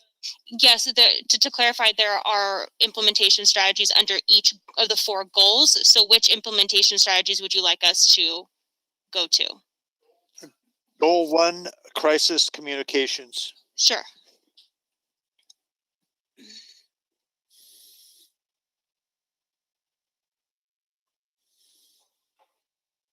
There we go. That's it. I'm looking at these, and it could be just something as simple as when somebody reads something, they have a different idea, let's say, as to maybe what the creator of the document had an idea. And when I see crisis communications, I'm looking at something that is more immediate communication that we have to get out, communication we have to come in. And so I'm looking at it as I think a lot of these, maybe as I see it, and I'm just one set of eyes, that they should maybe go into either internal communications or exterior communications. And for example, 2.3, 2.4, they're talking about branding. Well, branding isn't a crisis. Also, when we're talking about 2.5, where it says create key messages and talking points, I think something like that could be, I'm seeing it as internal and external, as to, daily, weekly communications or however. And the next one, 2.6, also, when we're talking about fact sheets, I think that that's something that would fall under the skills of our PIO, but not necessarily only for the crisis part. So I guess what I'm thinking of is a crisis is maybe an immediate event. How do we communicate to parents? How do they communicate to us? Because let me tell you, anything that happens on a campus, it's going to get out and get out quickly. And so that's incumbent upon us to direct those questions and comments and have people go to a certain spot so that it keeps everybody calm. They know what to do and what to expect, because we're you know, if it's something with the school district, it's probably going to be affecting their children, which is pretty emotional. But something like 2.11, you know, the building the partnerships, it does say businesses and community leaders. And I think that's great. Also, if it's under the crisis part of it, I guess I'm envisioning something like our EOC where, you know, what I'm trying to say, the EOC, the Emergency Operations Center, that's something where you have those communication skills, you know what your resources are. It could be from police department, fire department, health department, county office of emergency services, those kinds of things. But also, it's good that we have those communications, because in some of the county plans, they actually want our school buses to transport non-school people. And so, yes, those communications under emergency situations is critical. I just see the crisis communication one with implementation strategies has too much other stuff other than an event. So am I thinking of crisis in the wrong way, or okay? And what I'll do, I just kind of want to introduce that, and because drawing up these kinds of action plans for an events and those kinds of things is something I've kind of been involved with. So the other general question, when we're talking about branding, I have an idea in my head, but I want to hear your idea of it. So am I looking towards you, Dr. Washer, or to Chelsea? Chelsea, okay. Yep. Thank you. So that is my error. I apologize. My headers got flipped. So those would actually all fall under section 2, which is external communication. So all the items with 2 point something would fall under goal 2, which is external communication. So there's a header issue. So those are all under a separate goal. Those are not related to crisis communication. I see. So just the term branding, what are we trying to do? Logos or what? Okay. Correct. That would also be inclusive of a color scheme. So we'd have colors that would be coordinated to match whatever our district colors will be. They would match the school sites as well. So they would be consistently used. The same hex codes would be used. We would have a vector image of our logo so that it could be printed on a large scale poster or other items as well. So it would be cover letters, things of that nature, just so they're all consistent. Okay.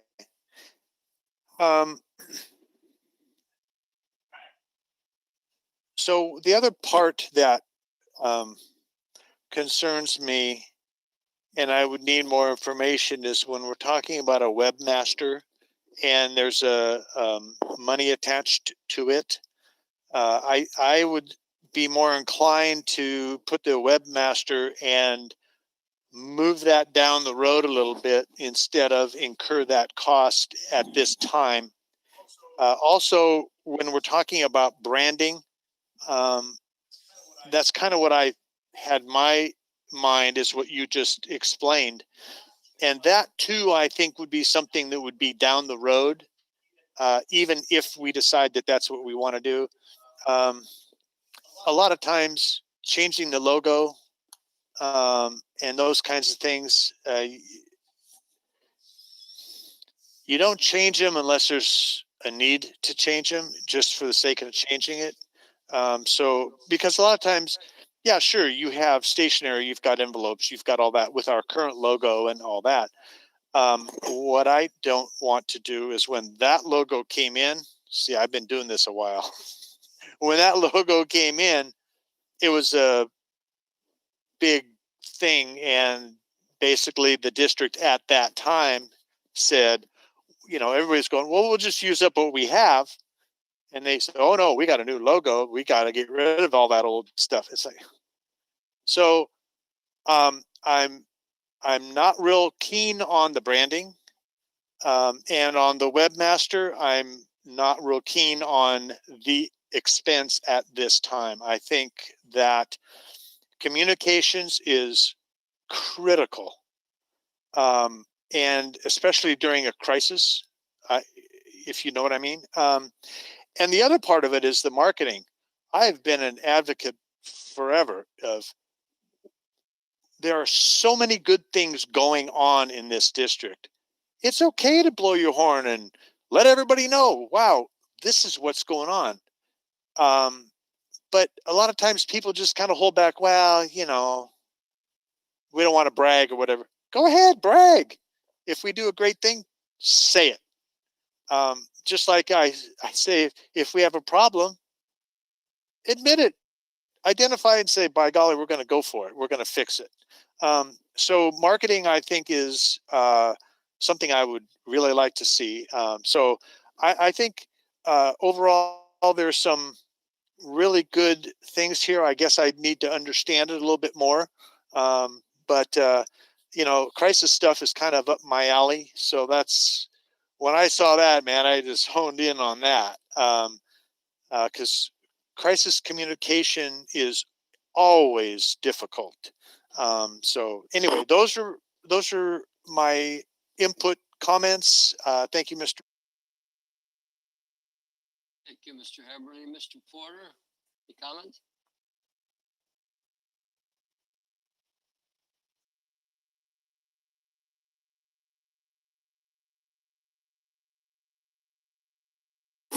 First of all, Ms. Von Vier, thank you for all your effort. I thought it was extremely, when I read through this 3 times, because I'm not that bright, it was very cumbersome. All the areas you tried to cover, from crisis management to just general communication, the marketing aspect, to an event that happens at a school that could be potentially unsafe. I always get back to, like, if you're trying to make a pearl necklace and you're putting the pearls on the string, and it doesn't flow nice. It seems like you got big chunks, small chunks, and this pearl necklace is just not flowing well. It's almost like this communication piece could be broken apart and put into 2 separate categories. One for general communication, which would be marketing and things like that, and then one for crisis. And the other thing is, I struggle with the aspect of the webmaster. I know that we have an IT department. I believe I sat in on CSEA negotiations 2 years ago, and I talked to a young lady that was a part of CSEA, and her job, although she wasn't being used for that, her background in private was building websites. She wasn't being used for it here in our district, but she did do it in the private sector. So I do think we have people here within the district that can create and become the webmaster. So cost is a factor for me. I appreciate the plethora of information you put together here. It shows a lot of work. But again, if you can imagine, and this is kind of a bad example, but a nice smooth necklace, there's chunks in there that just are too big and too small, and it's not something you'd purchase. I'd kind of separate them out and make it more smooth, if you can follow what I'm saying.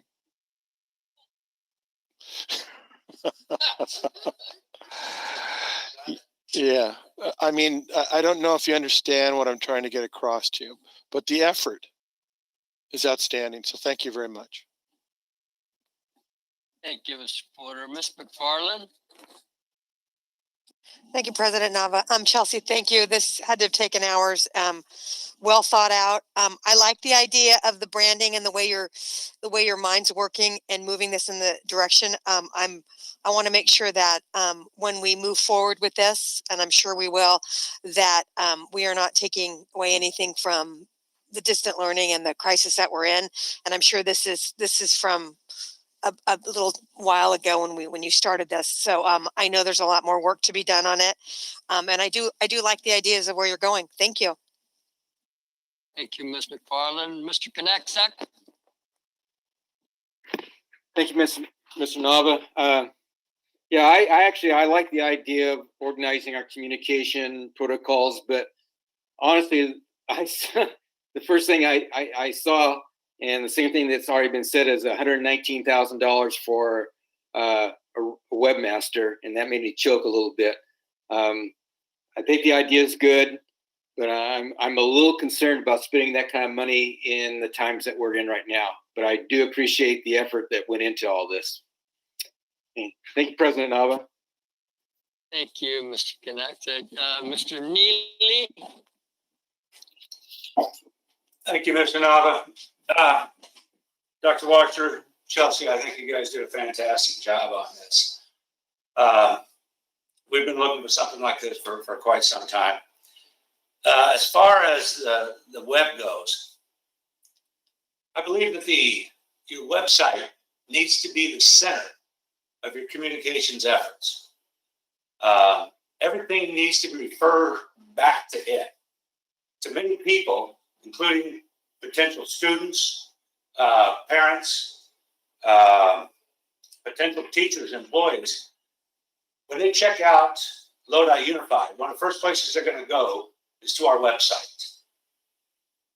Now, when they see something that's well organized, that provides information, is upbeat, and they see the types of communications and things that we have, that we're a modern district, not somebody weighted down and hasn't changed in years.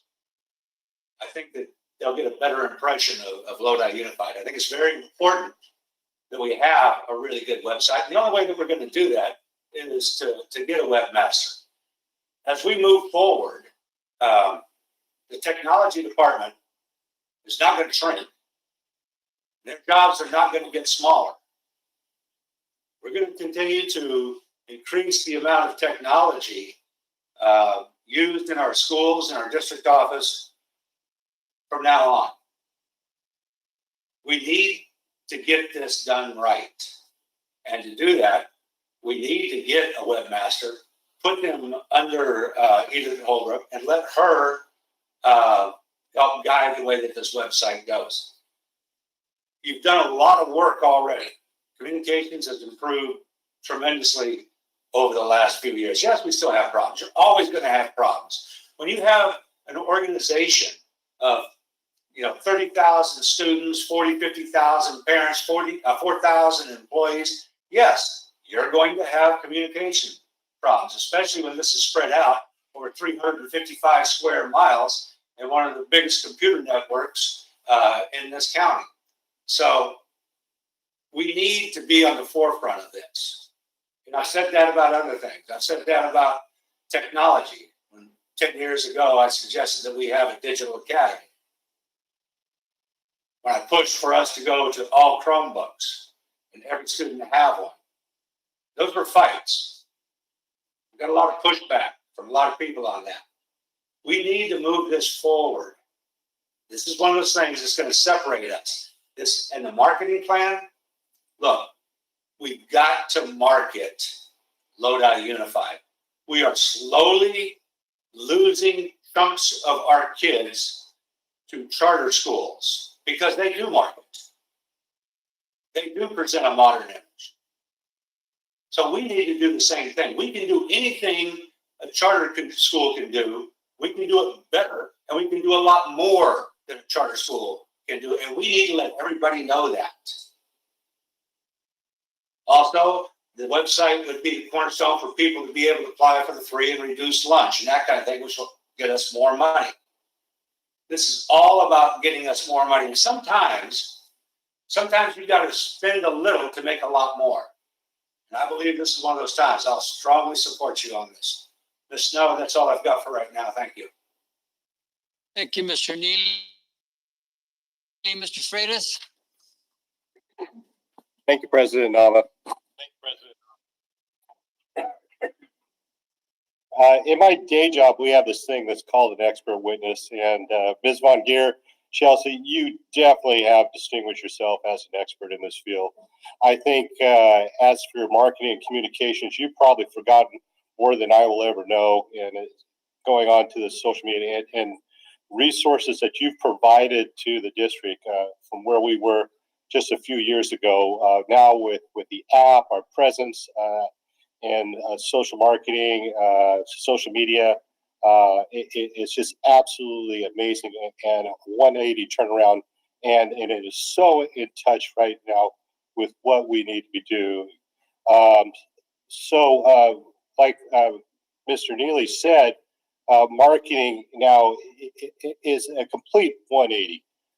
We have to be attractive, I think, to our audience and to our stakeholders out there.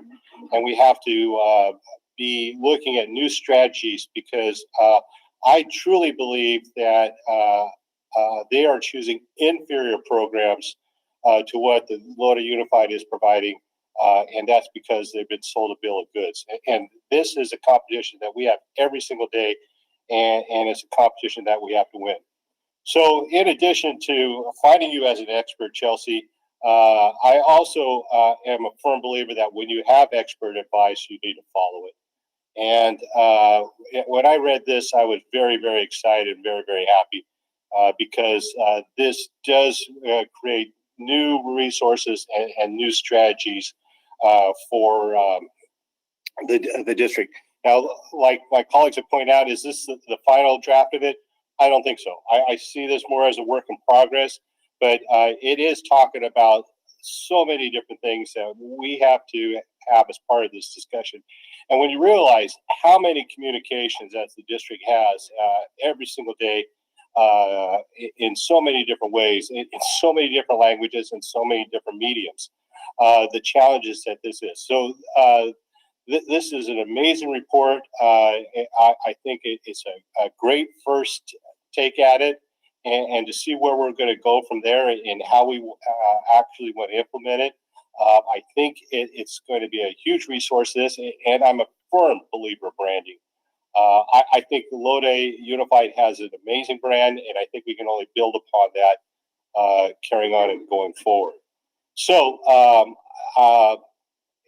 in Sacramento, I think this should get out of our committee, and maybe we should move it on to the Appropriations Committee where we can figure out a way to best fit this webmaster or what's going on next, and what strategy to go there. And like some of my colleagues have pointed out, fine tune this thing. But obviously, all 46 pages of this were very well thought out and very well done. And I very greatly appreciate this. So thank you.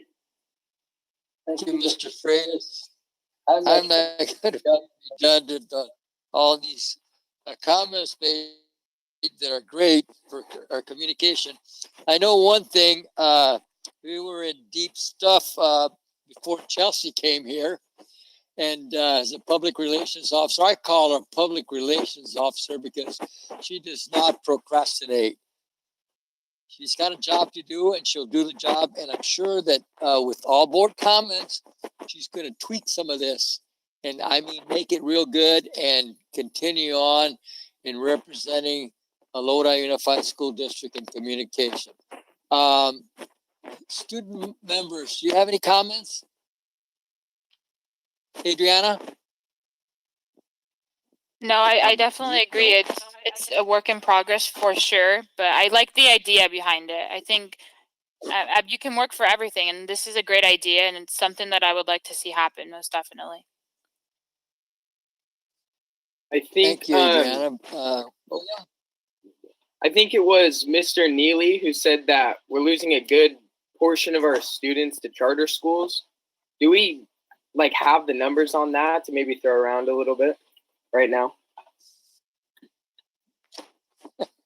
It's a good question, but I don't think we have the accurate numbers, but we could get them, William. I'm sure that Dr. Washer will go to the proper person to get the numbers for us, okay? All right, thank you. Okay, you're welcome. Michelle, any public comments on communication?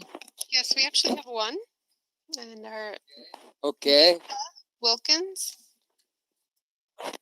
Lisa Wilkins.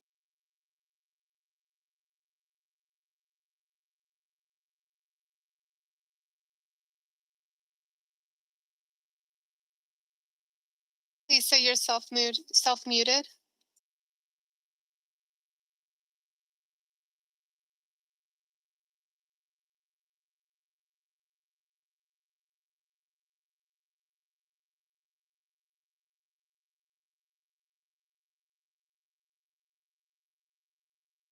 Lisa Wilkins, did she leave us?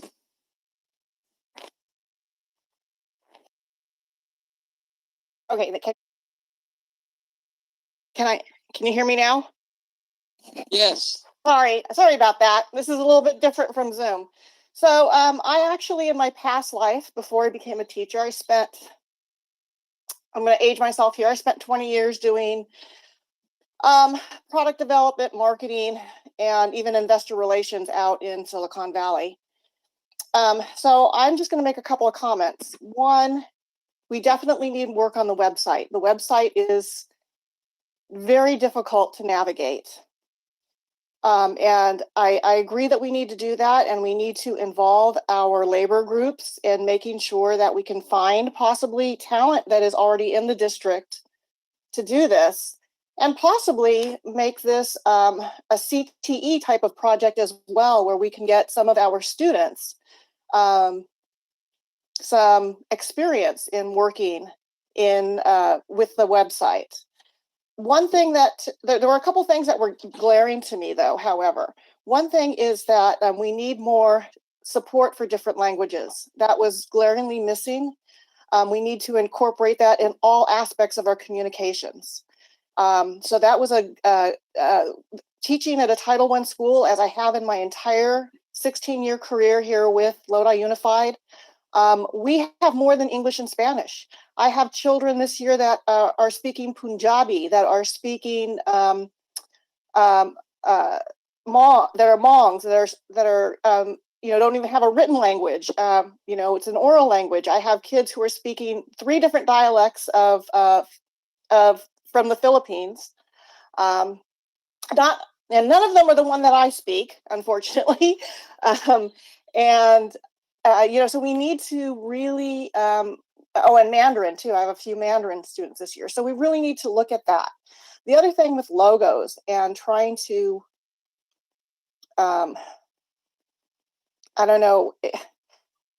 have some consistency with logos. I'm going to tell you right now, that's going to be really tough with schools, because there are traditions.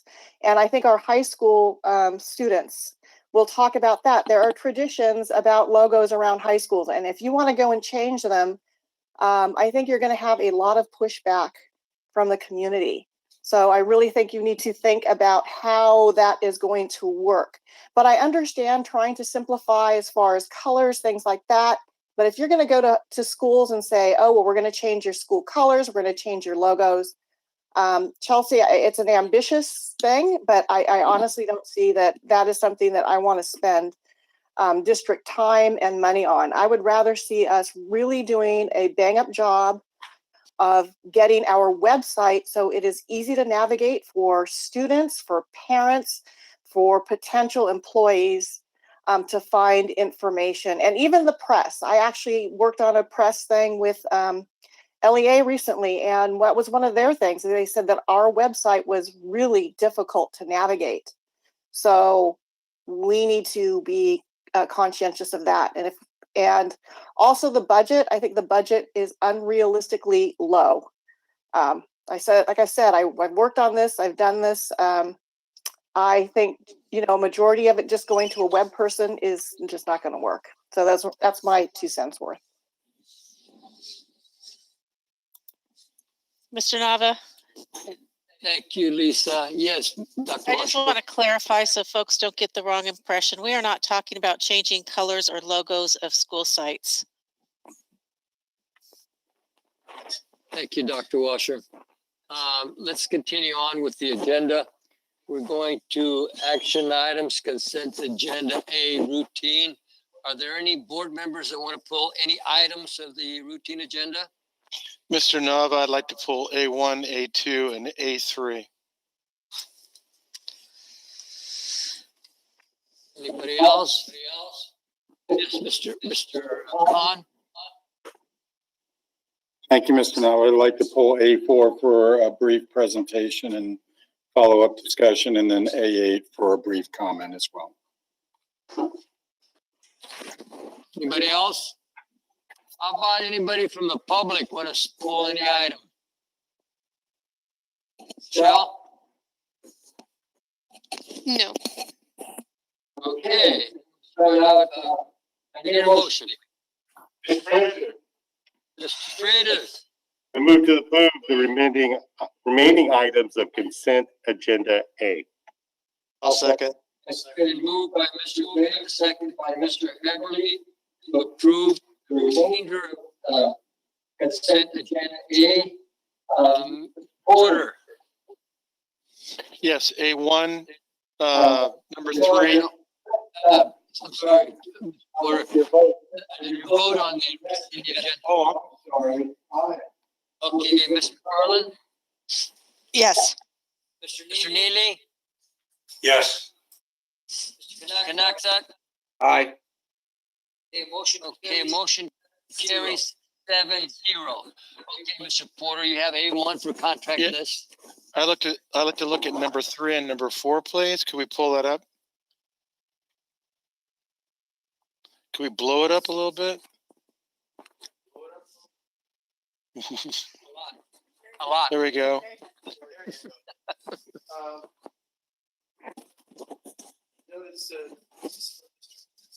Yes.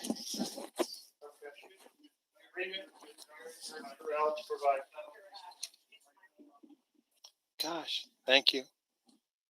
Agreement with Aaron Bird Terrell to provide Title I resources to St. Anne's School for $19,000. Is this something that we've done in the past? Yes, we have. These are equitable services we are required to provide for our under Title I to schools such as St. Anne's, and she's providing intervention services, and we have provided this for several years.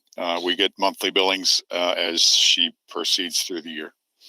And why is it that we are going to a parochial school? It's a requirement under Title I funding that we provide a certain amount of our Title I funding as equitable services to those individuals within our boundaries, even though they do not attend our schools. I did not know that. Thank you. And my next one goes to Point Quest Education. We're adding $13,000 to that. And this is for increased hours at Needham, Washington, for added therapeutic and consultation services. Yes, this was based upon the 2 sites requests needed there that you mentioned, and these are essentially social emotional need supports for students who are struggling. Is Point Quest part of our? Is that a subsidiary of the Point Quest that we use for kids with special needs that don't fit into our, I should say, our non-public schools? Yes. Are they a part of that? So this is another avenue of revenue that they're picking up? Yes, it would be. And again, so. And we don't have this capability of doing this? We do not. We do not have mental health services that work directly in the school district. We don't have mental health services. We don't have mental in our health schools? therapists. We have school counselors and school psychologists, but we do not have mental health therapists. I'm confused. Yeah. The difference, well, there's a. Well, Dr. Washer said licensing, and I can understand that. Is that correct? I'm sorry, say that again. Dr. Washer said licensing. Is that correct? That is correct. Licensing. So it only occurs at these 2 schools? It doesn't occur anywhere else? It occurs at other Title I schools. And do we use Point Quest for that? For mental health services, correct. Have we shopped this out to other people? There aren't a lot of agencies that provide this kind of service like this. So the answer is no. There are other agencies that have contracted with the district providing mental health services. Oh, there are. Valley Community Counseling has, Child Abuse Prevention Council. Those are all agencies that provide mental health Well, services. I'm asking about these specific They have- products at Point Quest. I don't know about these specific schools, but other Title I schools have contracted with other agencies. Well, I just know, as Mr. Neely pointed out earlier, we have a lot of money going to Point Quest, and we even have now more to our own school sites that we're using for additional resources. And it's a concern, but thank you for your information.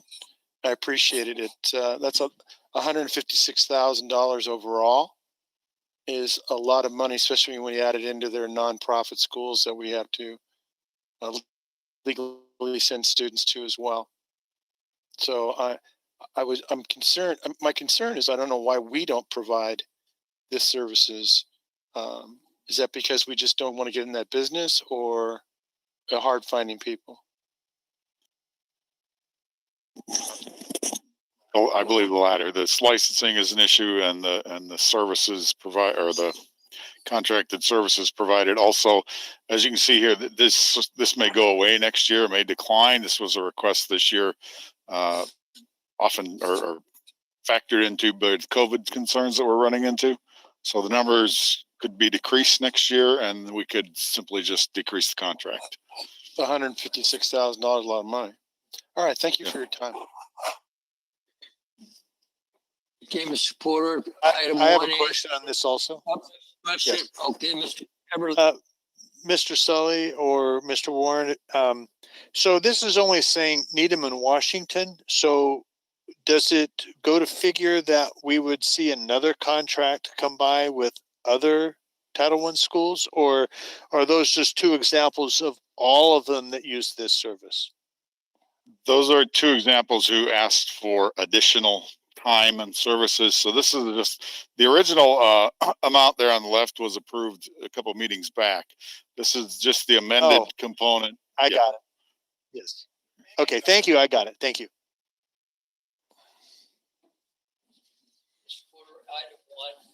We need approval of that.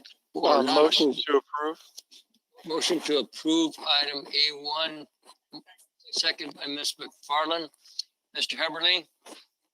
Yes. Mr. Freitas? Aye. Mr. Knacksack? Aye.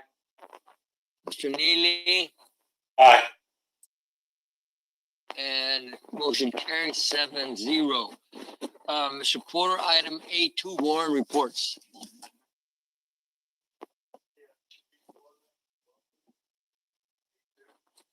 I want to go to item 16406.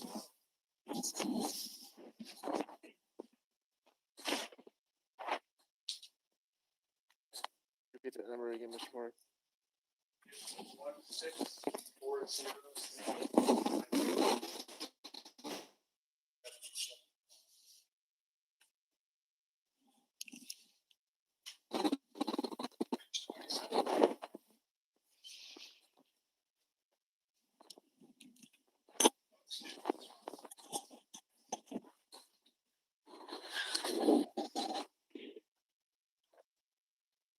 Mr. Nava, we're not hearing anything.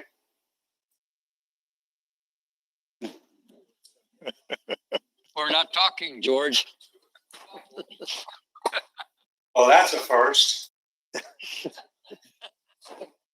They're looking for the right sheet at this time, George.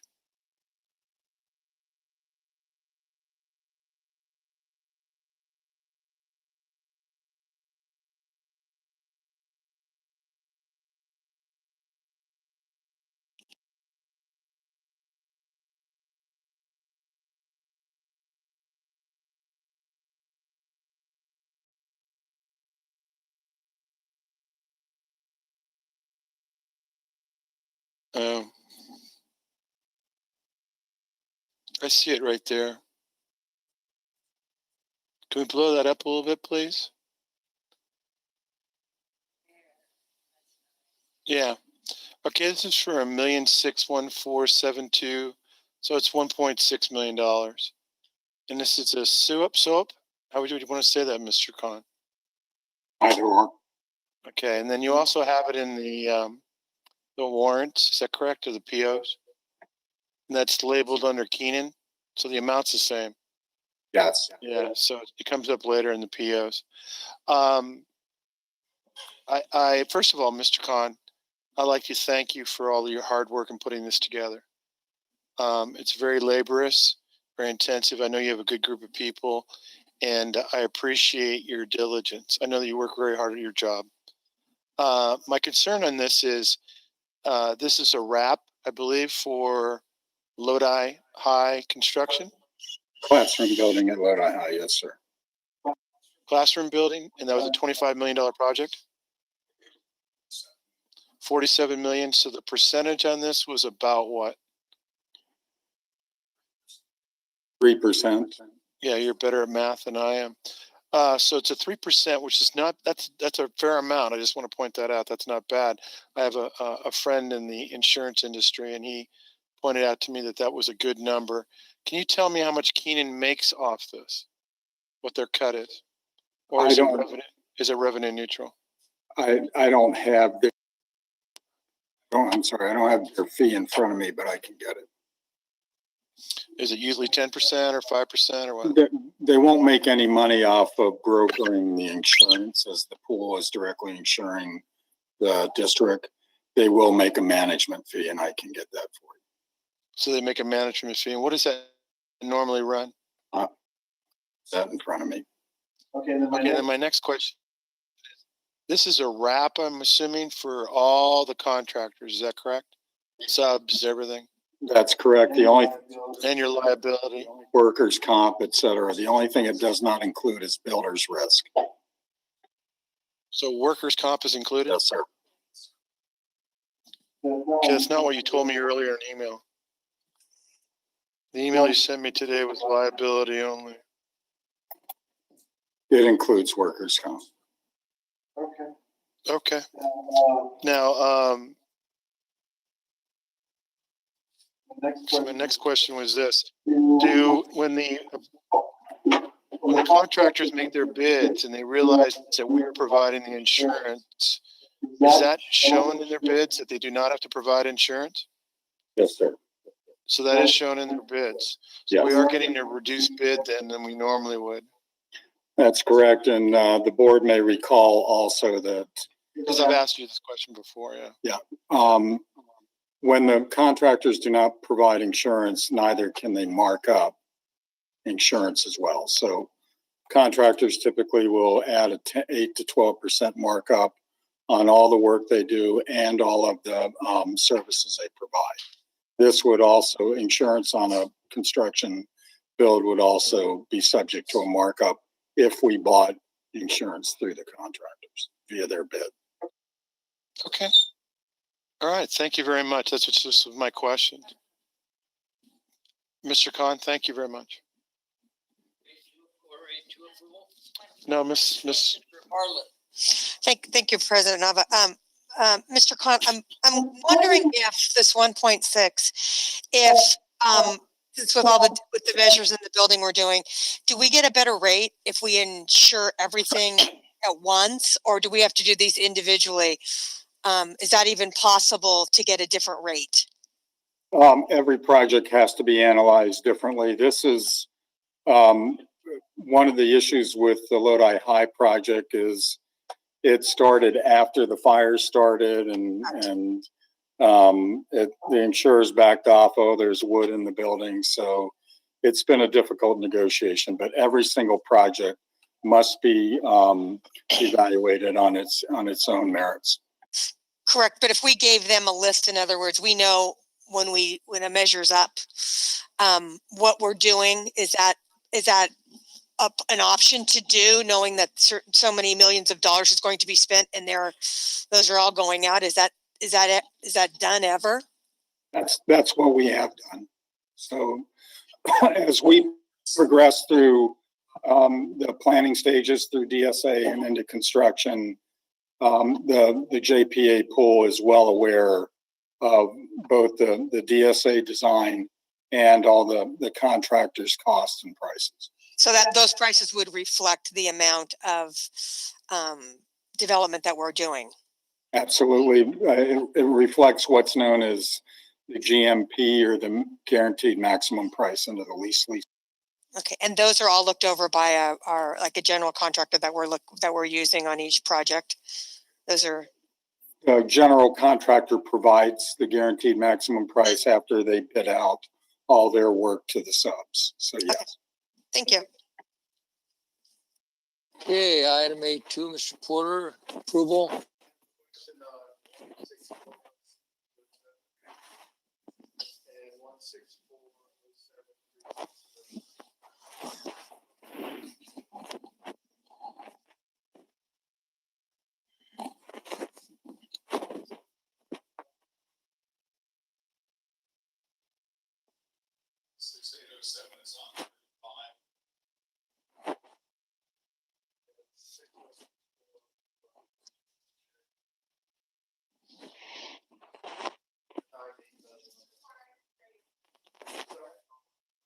There you go.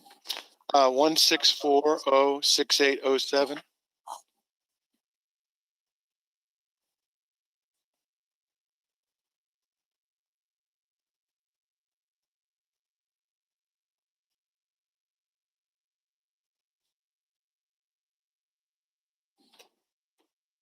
Again, that's 164-06807.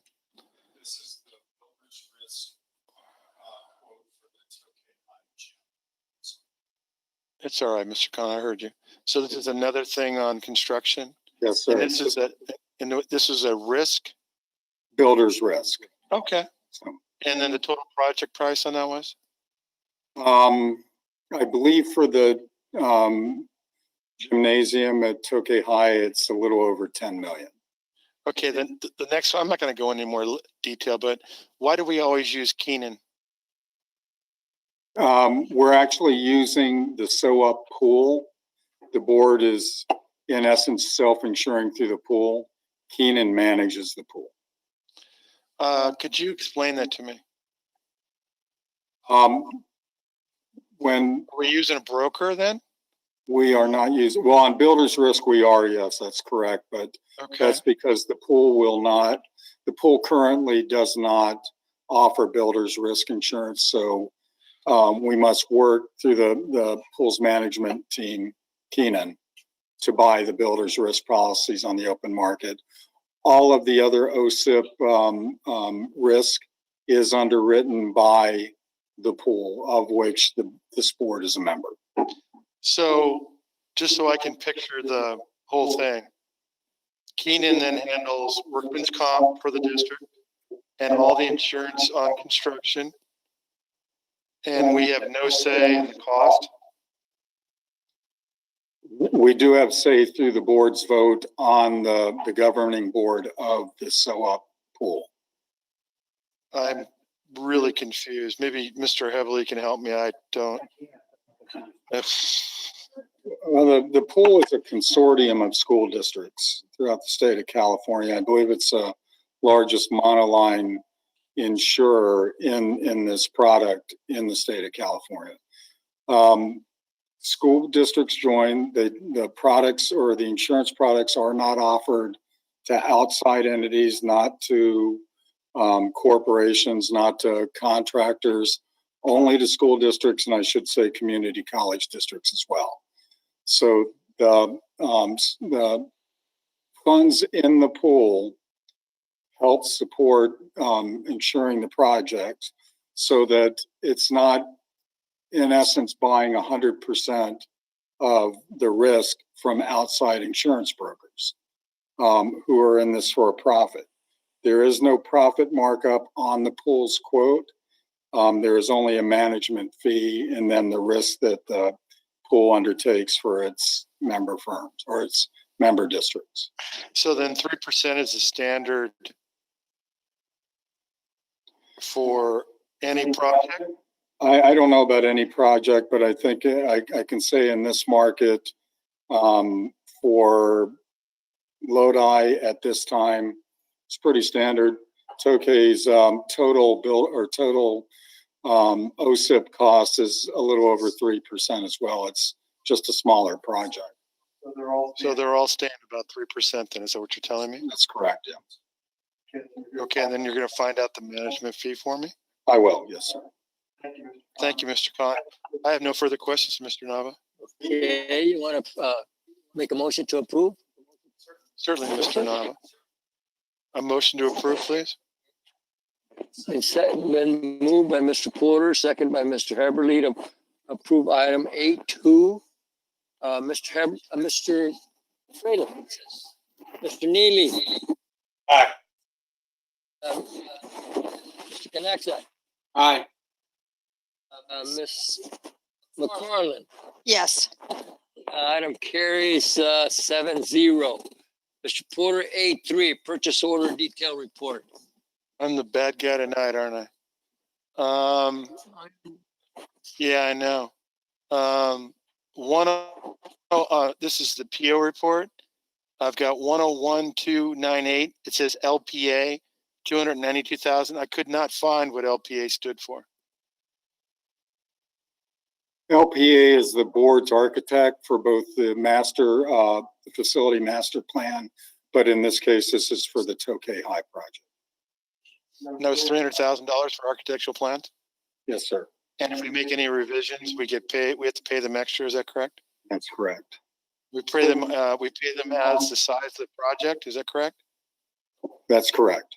We don't pay them on a fee. We pay them on the amount of the project. At the project's inception, but the architect's fee does not necessarily increase with any cost increase unless there's a redesign. Okay, I'm not going to continue on too much more, but thank you for your time on that. The next one, I mean, I'm not going to go into detail, but I noticed that with Kingsley Bogard, we're up to almost $300,000. Is that normal for lawyer fees? We have 3 different resource management codes that we use to pay legal firms. It's a little under the other 2 on an annualized basis. So this is a projected annual cost. It's not an individual invoice. Well, there's 2 items there. I'm not going to go into numbers with you because it's getting late. Could you explain to me the legal firms that we've hired and what they do? Like Kingsley Bogart, what do? They handle labor negotiations? Primarily personnel matters. And then what would be next? DWK, Dennis Wallover and Kelly, handles both our construction and the board's bond issuance. And Lozano Smith, I think, is the board's primary legal firm for special ed law. Now, when's the last time that we've ever, I've asked you this before, because I have another one last item I'm going to pick with you. Have we shopped them out? Their services? At this point, no. The staff members actually running those areas of the board's business are using the legal firms that they're comfortable with. So this is a executive board decision? Well, I would imagine it could be described as that, but these are among the largest school law firms in the state. Their legal fees are not substantially different from each other. Well, it's not so much the fees; it's the services. A friend of mine hooked me up with a law firm out of Walnut Creek, and I get, I would say, every 2 weeks a text alert on new legislation regarding insurance and so forth, and a lot potential lawsuits regarding education. And he did that for free through the service that he provides. I was just curious, are the things that we need, our services, if we shop them out, would we find somebody at the same price providing us with better service or more services that'd be beneficial to the board and so forth in decision making? I think it's possible to find somebody better or somebody worse. A lot of times legal work is really how the relationship that exists between your staff members and the legal firms that are representing you.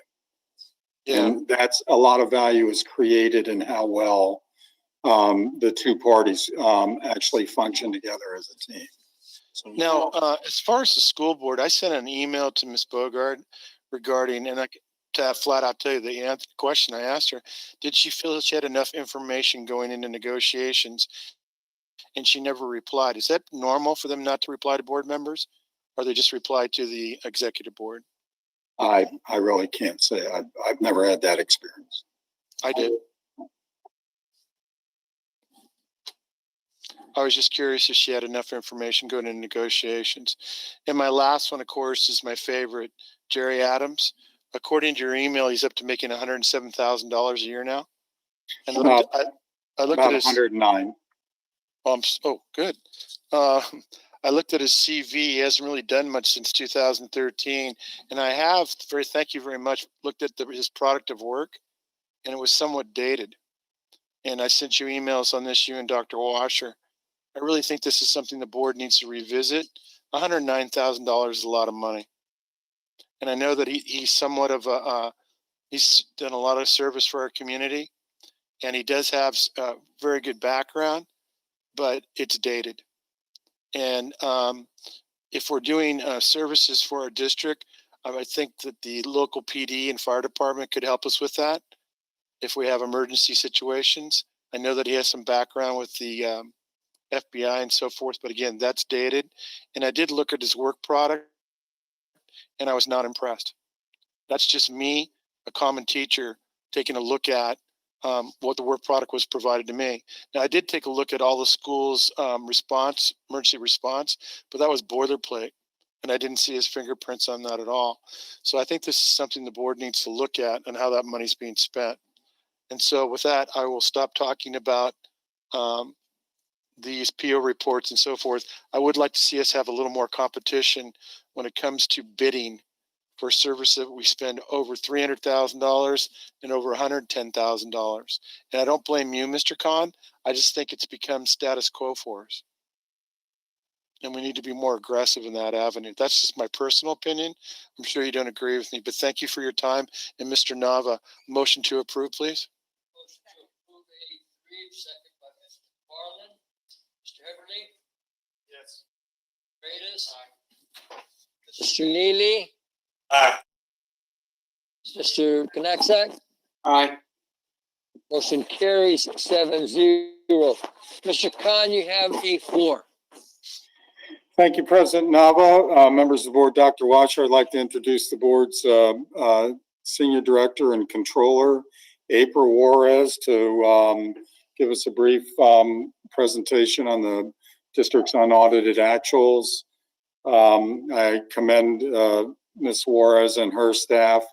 It has been a bizarre year, and I think if you look at the information she's about to present, never have I seen a district just completely grind to a halt as what's indicated in this report. But without further ado, Ms. April Juarez, Senior Director Controller of the district. Hi, good evening, President Nava, members of the board, and Dr. Washer. I'm here to present the 2019-20 unaudited financial report. But before I continue, could we have the PowerPoint, please?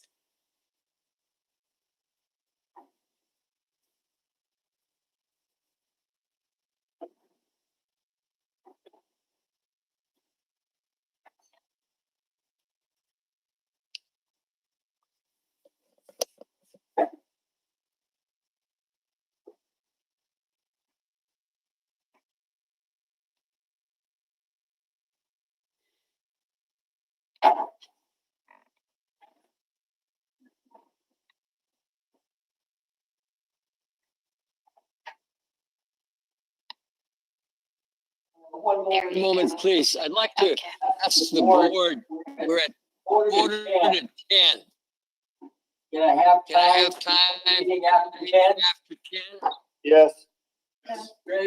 Greatest. McFarland. Mr. Konexak. Sure. Mr. Neely. Yeah. All right, let's continue on. I'm sorry.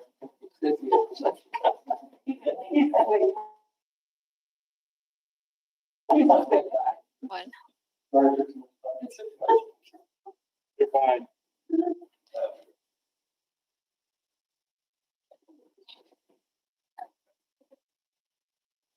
Do the students, Can we try the PDF file, please? The Adobe. do the students want to stay or go? Do the students want to stay or go? Adriana and William, you want to stay? You want to stay for a little longer? You're welcome to leave. All right. Thank you, guys. Okay, Billy. Okay, Billy. Okay. Good night. See you next time. Have a good night, everyone. Good night. Thank you. All right. All right. All right. Okay. All right. Again, good evening, President Nava, members of the board, Dr. Washer. I'm here to present the 2019-20 unaudited actuals financial report. So the accounting department has closed the books for fiscal year 19-20. The results of their work are summarized in unaudited actuals financial reporting, and it is being presented for certification as required under Education Code 42100. Upon board approval, the report will be submitted to the San Joaquin County of Education for transmittal to the Superintendent of Public Instruction. Next slide, please. As we close the fiscal year June 30th, 2020, the general fund ended with a balance of 96.3 million, a 30.8 million increase from last fiscal year. Unrestricted resources increased by 36.6 million, and restricted resources decreased a little bit over by $800,000. The slide lists components of ending balance, which include the required 3% reserve and 77.8 million of set-asides, which are detailed on the next slide.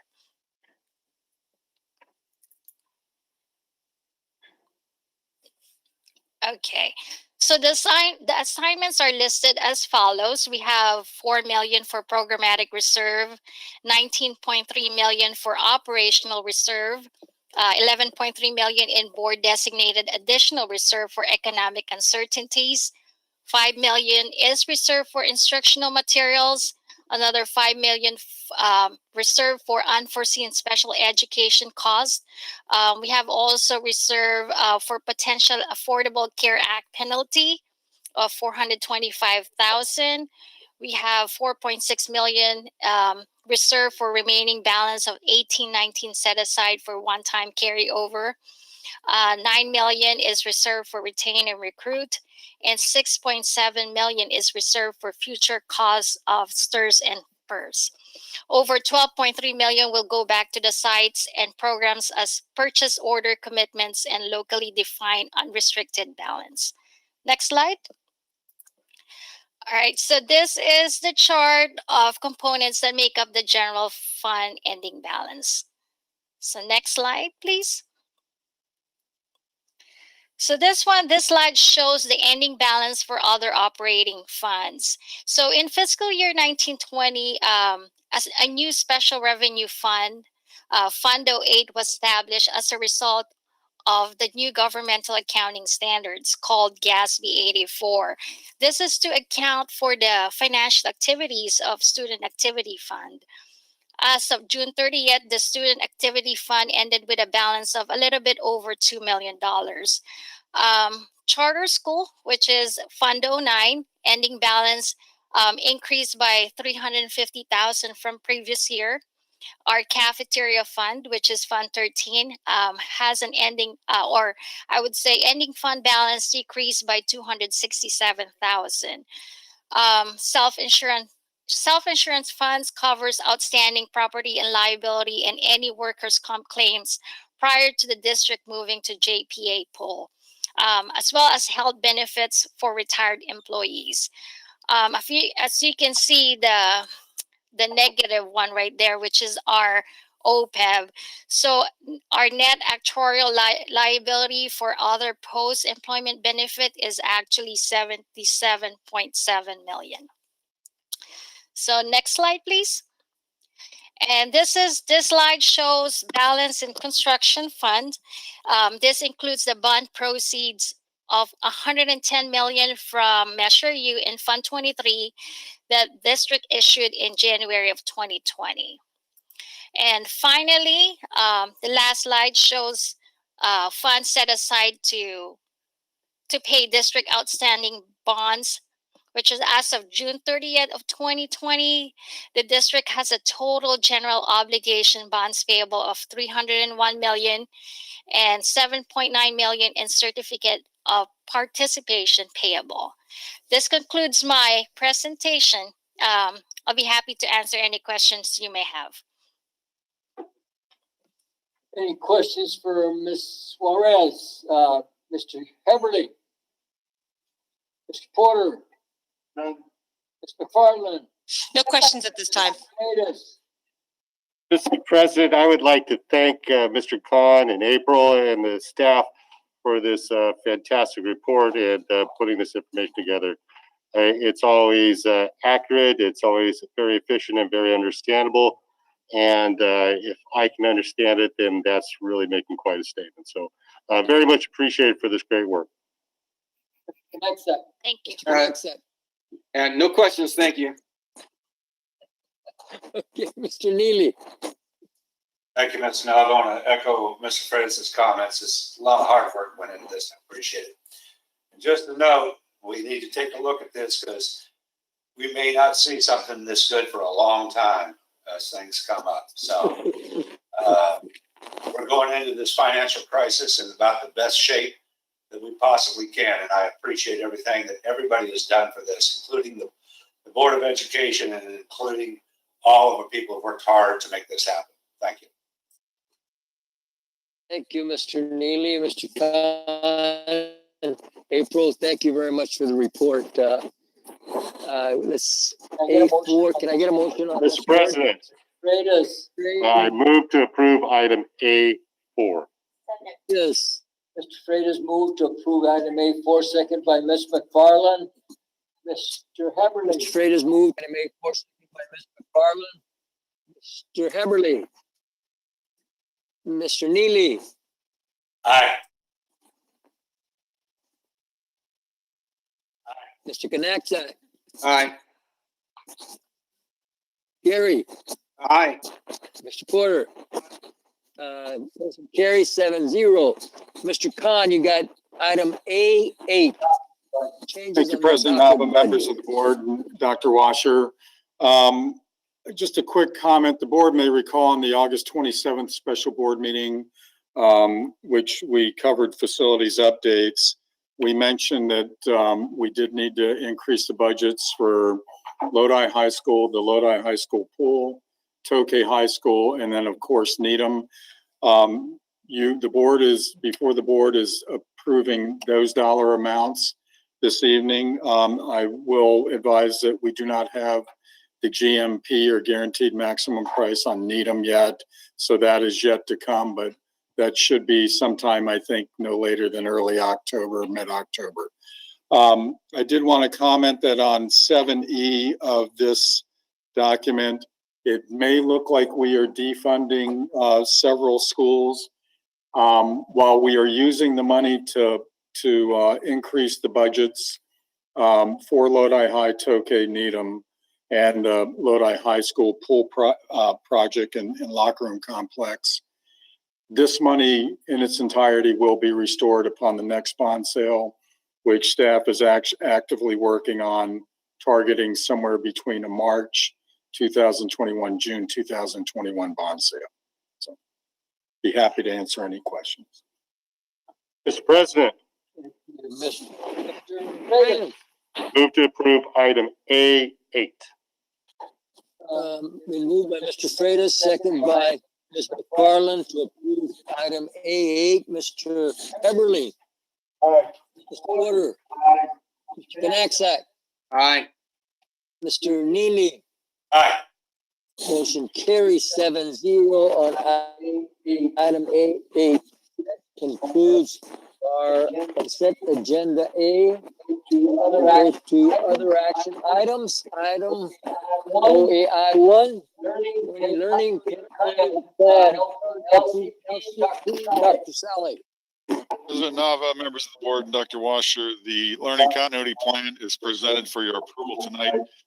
One modification from last week's study session version was an increase in response to requests for social emotional learning in action item 4.1 from an item of 300,000 at last week's report to doubled it to 600,000, allowing for additional social emotional curriculum at additional sites and other mental health supports. Mr. President. Let me, Mr. Freitas, let me ask if there's any public comments on this, okay? Chelsea, I'm sorry, Michelle? Yes, we do have one. Lisa Wilkins. Lisa Wilkins, you're on, please. All right, can you hear me? Can you hear me? Okay. My only thing is, and I apologize, the last meeting, I wanted to comment on this and it kind of went late and I had other things going on. But again, we are still not addressing our communities who don't speak either English or Spanish in this. I went through all 40 some odd pages, and we really need to make more of an effort to communicate with those parents. And what I heard over the summer from parents that I know is that they were not getting, they had not been participating in the surveys, they had not been participating in any of the public comments because they weren't getting them. They don't know how to use the technology to get the text alerts. And if they do get the text alerts, they're not in a language they understand. So I understand that you want to approve it. You've put money for social emotional learning. I appreciate that, but we need to add more to getting communication to our communities of color and our communities who are non-English speakers other than Spanish. If you really look at our demographics, Spanish is there, but it is not. If you look at the other languages, they're almost as equally as a need as Spanish. So we really have to do a better job of getting these parents involved, getting these and getting them to put their voices in something so important as the learning continuity plan and later on the LCAP. And I don't think the district is doing enough. And I'd like to see you do more and really step up. Thank you. Thank you, Ms. Wilkins. All right, Mr. Freitas. Thank you, Mr. President. Appreciating Ms. Wilkins' comment, and those are very important agendas and needs for this district. But this was part of a study session. We did cover this. So at this time, I would move to approve item OAI1, the 2020-2021 Learning Continuity Plan. A motion by Mr. Freitas, second by Mr. Eberly, that we approve the Learning Continuity Plan of 2020-2021. Mr. Nava, Mr. Neely. Mr. Neely, question? Yes, I do have a comment. I think Ms. Wilkins has an excellent point. And I do know that we need to get this approved so it can go forward. But I think that we should also look into what she's, her comments. I think she's got some valid points. As a matter of fact, we might want to add that to our communication plan as well. So I'm going to vote to approve this because it's time. We've got to get it going. But also, I would ask my fellow board members to support me in our efforts to expand our communication to those languages other than just English and Spanish. Thank you. Thank you, Mr. Neely. Well taken point. We'll continue on with the vote. Mr. Knaxak, Aye. Mr. Neely, Aye. Mr. Porter, Ms. McFarland. Motion carries on the learning continuity plan 7-0. We'll continue on. Just to make a little comment. Yeah, first. Question. We go individual votes. You have your thing on? There's such a delay. Oh, okay. Okay. Just a comment. Well taken, Mr. Neely, on the languages. I totally agree. I know that's a starting point again, and let's make it a point to include all these languages, all these people that I know the district. It's like the United Nations. I mean, got all kinds of good people. Okay, personnel matters. Mr. McMillan. Routine personnel matters for consideration. Mr. President, I move to approve routine personnel matters. Been moved by Mr. Freitas. Second by Mr. Heberly to approve personnel matters. Mr. Porter. Aye. Ms. McFarland. Aye. Mr. Knaxak. Aye. Mr. Neely. Aye. Mr. Nama. Aye. Motion carries 7-0. All right, communications comments from employee group representatives. Michelle? Yes, we have one. Dean Blount. Dean's on. Dean?